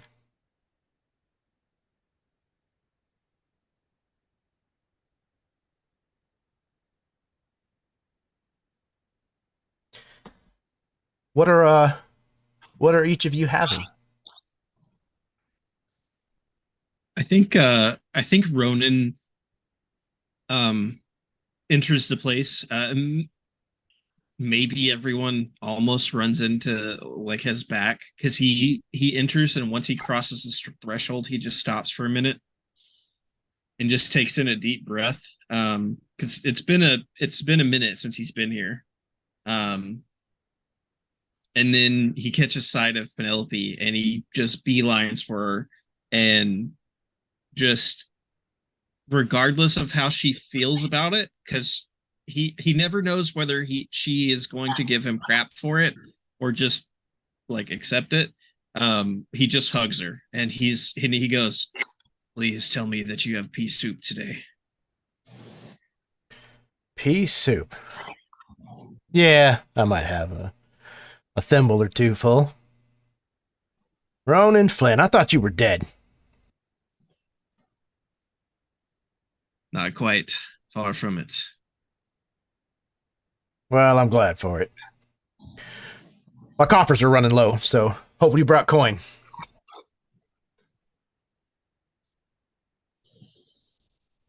I don't suppose you could add it to my tab. Your tab? Well, she kind of like looks over your shoulder at the people that you've brought in, particularly at Cassiani. I think we might be able to settle up one way or another. He kind of like leans in closer to her and he says, "That's not even the one that hired me. The one that hired me is fancier."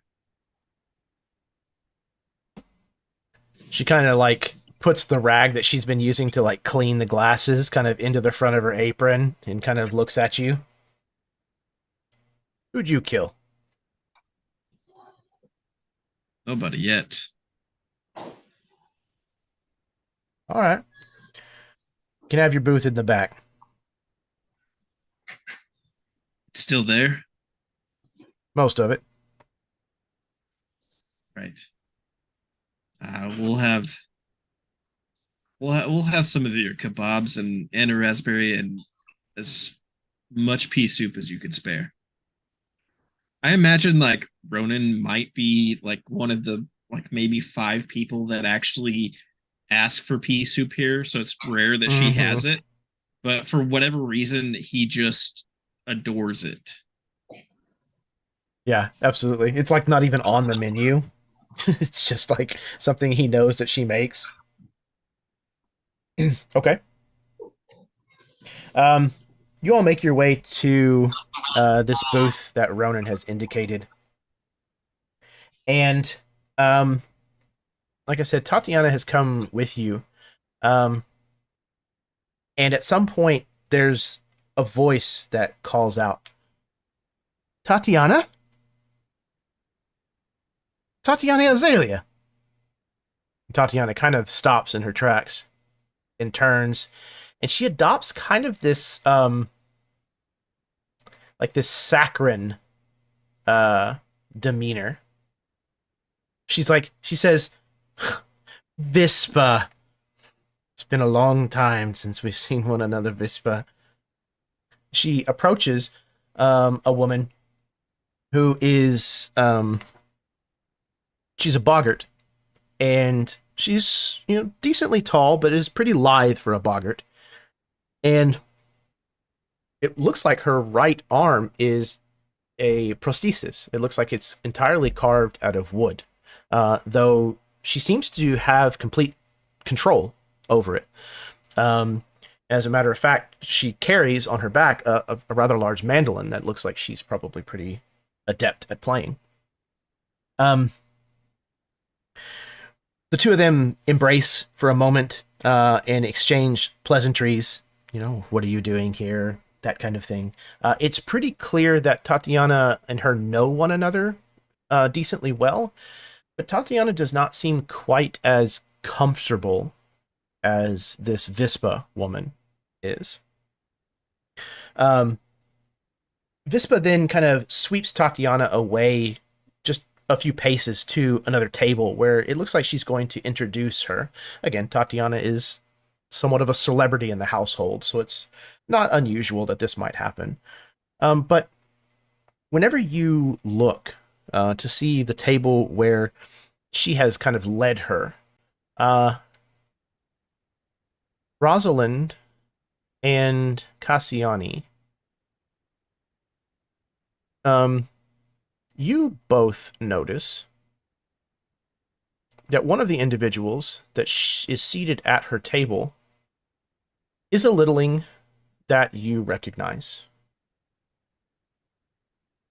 You see the boggart Felix Ormond, or the slough, Felix Ormond, seated at this table.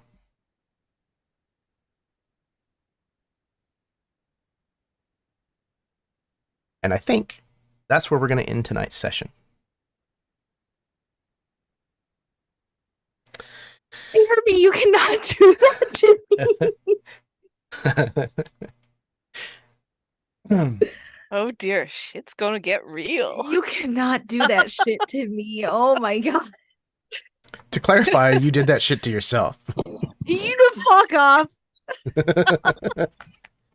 But yeah, so thus ends Act 1 of All the Little Things. Oh no. This has been a lot of fun. Like I said, I've wanted to play this game ever since I heard the Kickstarter announced, which was like, God, a year ago more at this point. I have been really, really wanting to tell a story in this setting, and it's been a blast so far. So thank you very much to the four of you for making it so much fun. I'm going to pass things back over to the four of you so that you can give any parting words that you would like. Once again, touch on whatever project or what you have going on the internet where people might be able to find you. And then we're going to put a bow on it and call it a night until next time. So we'll start in reverse order with Sarah A. No, I think that's the same order, but whatever. Sarah A. This was a great storyline. I enjoyed it very, very much, and I can't wait to see what happens. So this was a lot of fun. Excellent. Again, thank you so much, Sarah, for agreeing to play in this. Thanks for including me. Yeah, absolutely. Like, this is what I like doing. This is me. I like running games and being able to share it with people, especially with people that I know and love. It's a distinct joy that I have. So, thank you. All right. Speaking of distinct joys and loves, next up we have Nathan. Say the same thing. Thank you for having me. This is when you contacted me and mentioned that this was something that you were doing. I had no idea about this system, but as we've talked about as a group and separately, this kind of genre has always fascinated me, has always intrigued me. I mean, beyond the borrowers, like my one of my favorite movies as a kid was Rescuers Down Under, and I that's not all focused on the smaller side of things, but I mean that's where the whole pea soup came from. There's a whole scene where they go and get pea soup, and I had to throw that in there. It's one of my exactly. It's one of my favorite movies. I went back and watched it a couple of years ago, and I still thoroughly enjoyed myself. So I'm enjoying exploring this world, and Jeremy, you always do a great job of setting the scene and setting the feel for the world. Like every time I would kind of like slowly fall out of the imagery of it and start imagining things, normal size, you would just sprinkle a little bit more on top, and it would bring me back into, oh, we're on this banister, we're in a caravan pulled by mice, just to focus back in on the actual setting itself. And I've obviously had the pleasure of playing with you several times. I've played with Karen a couple times, but I don't think I've played with either Sarah's before. And I'm a person that enjoys playing with new players, especially when I know it's in a Jeremy game, because I know he picks people that he holds in high caliber. So I'm always excited and sometimes a bit nervous with some of the cast that he has alongside me in the games that he runs. But I thoroughly enjoyed it. I can't wait to do more. I can't wait to push this farther and make it not a trilogy. I hear that Jeremy can't run trilogies, so I don't expect this one to actually be a trilogy either. But yeah. We'll see. I'm gonna do my best. Not that I've never said that before, but well, I'm gonna do my best to throw a wrench in that. I will help you. I mean, with our first session being this good already, like I already want more than 3 sessions, and we haven't even played 3 sessions yet. Well, I'm happy to hear you say That's all I'm saying. I'm glad that it was enjoyed that much. I had a really good time with it, and I'm really pleased with the storyline and what y'all have done and added to it already. So I'm really looking forward to what you're going to do with the rest of it. Very much so. And thank you, Nathan. That's very, very sweet of you, man. Go ahead. Sorry. I'm loving the character dynamics already. I wasn't expecting to have someone look at my character and just instantly be like, nah, can't do it. Not going to happen. But it's going to be interesting to explore that and kind of hopefully overcome that through the story here. Yeah, I agree. Inter-party conflict is always a great source of character growth and like good role playing. So it's awesome to see y'all already dipping from that well so readily, and both of you just kind of rolling with it and making it work. And I think we're already starting to see, a transition, some character growth there, which is really exciting. But yeah, man, I like you said, I try to play games with the people that I enjoy playing games with. So there's a reason that you have been asked to come on the channel multiple times, speaking of caliber of player. So you should understand that. All right. It's always a great honor and a great privilege to be asked. So I truly do appreciate it. I feel very much the same. Very much the same. Speaking of high caliber and appreciation, next up is Sarah. No. Ow. I said it. I know, god damn it. Yeah, no, this was absolutely fantastic. To repeat Nathan over here, I always am very grateful and happy and shocked and sometimes intimidated by the people that I get to play with. But it just goes to show that everybody that, at least in the games that I've been in with Jeremy, we all are very similar in a sense that we can very easily just mesh. And it's really nice to see that. I really loved tonight. Tonight was fantastic. Cliffhangers hurt me. Want you to know that. They hurt me personally. But no, it was fantastic. I loved already the character development. And this is everybody's character development. I loved this. I loved finding out that, Cassiani is horrified of being on the caravan. That was fantastic. I loved that. I loved finding out, Feliana is constantly just always has something for the little animals. And I'm just like, yay, at least somebody will take care of them. I love this. And it was absolutely amazing night. I can't wait for more of this. I am definitely going to work with Nathan on not making this a trilogy. So I hope you're prepared for that. Yeah. I hear you. Yeah, I agree. Everybody brought really good, well thought out, well-rounded characters to this. And again, having inter-party conflict is always fun, but also having a pre-established relationship like the two sisters is really nice to have going into, especially something that is meant to be short, like a trilogy, because it establishes common ground already, and it gives you a really good jumping off point that helps you get over some of the getting to know you awkwardness that usually comes from the beginning of a campaign. So yeah, it's always fun to be able to kind of slowly start peppering in the little bit of the backstory stuff that I've been able to get from all of you as players, and using that as the rope to hang you. I love it. Somebody is very ready for me to be off. Springer. Yeah, I'll hurry. All right. No, I'm not trying to rush you. I'm just saying he's Yep, he's ready.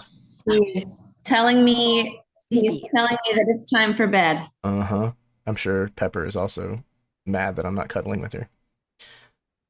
Okay, last but certainly not least, Karen. Well, I want to thank you so much for this absolutely amazing beginning to this story. I want to kind of like play off of what Nathan said there about how you keep bringing us back to the world and you keep making it just like come alive in front of us, if you will. And I think that's like the magic of your games, how they suck you in and you become so invested so quickly. And I mean, trilogy or no, I'm going to play the hell out of this game because it's so amazing. I'm loving it already. The characters that everybody's brought, it's just, yeah, it's like already like one of my favorites. This is like just been so much fun. And the one thing I have to say about you peppering in, I think you doused a little bit too much on that last thing. I think the lid just came off and the whole damn jar got dumped on us. I'm so looking forward to the next session. Be prepared for me to cry. Yeah, this is gonna be a hard one. It's gonna be very hard. That's all I'm gonna say about that. So happy. It's like full of glee. Hey, I cannot wait. all I'm hearing is I'm very invested in what's going to happen. Investment. I have buy-in. So I mean, I'm on cloud 9. I mean, whether that involvement or investment is giddiness or oh no, holy shit, what's going to happen? I mean, it's whatever. So thank you all very, very much.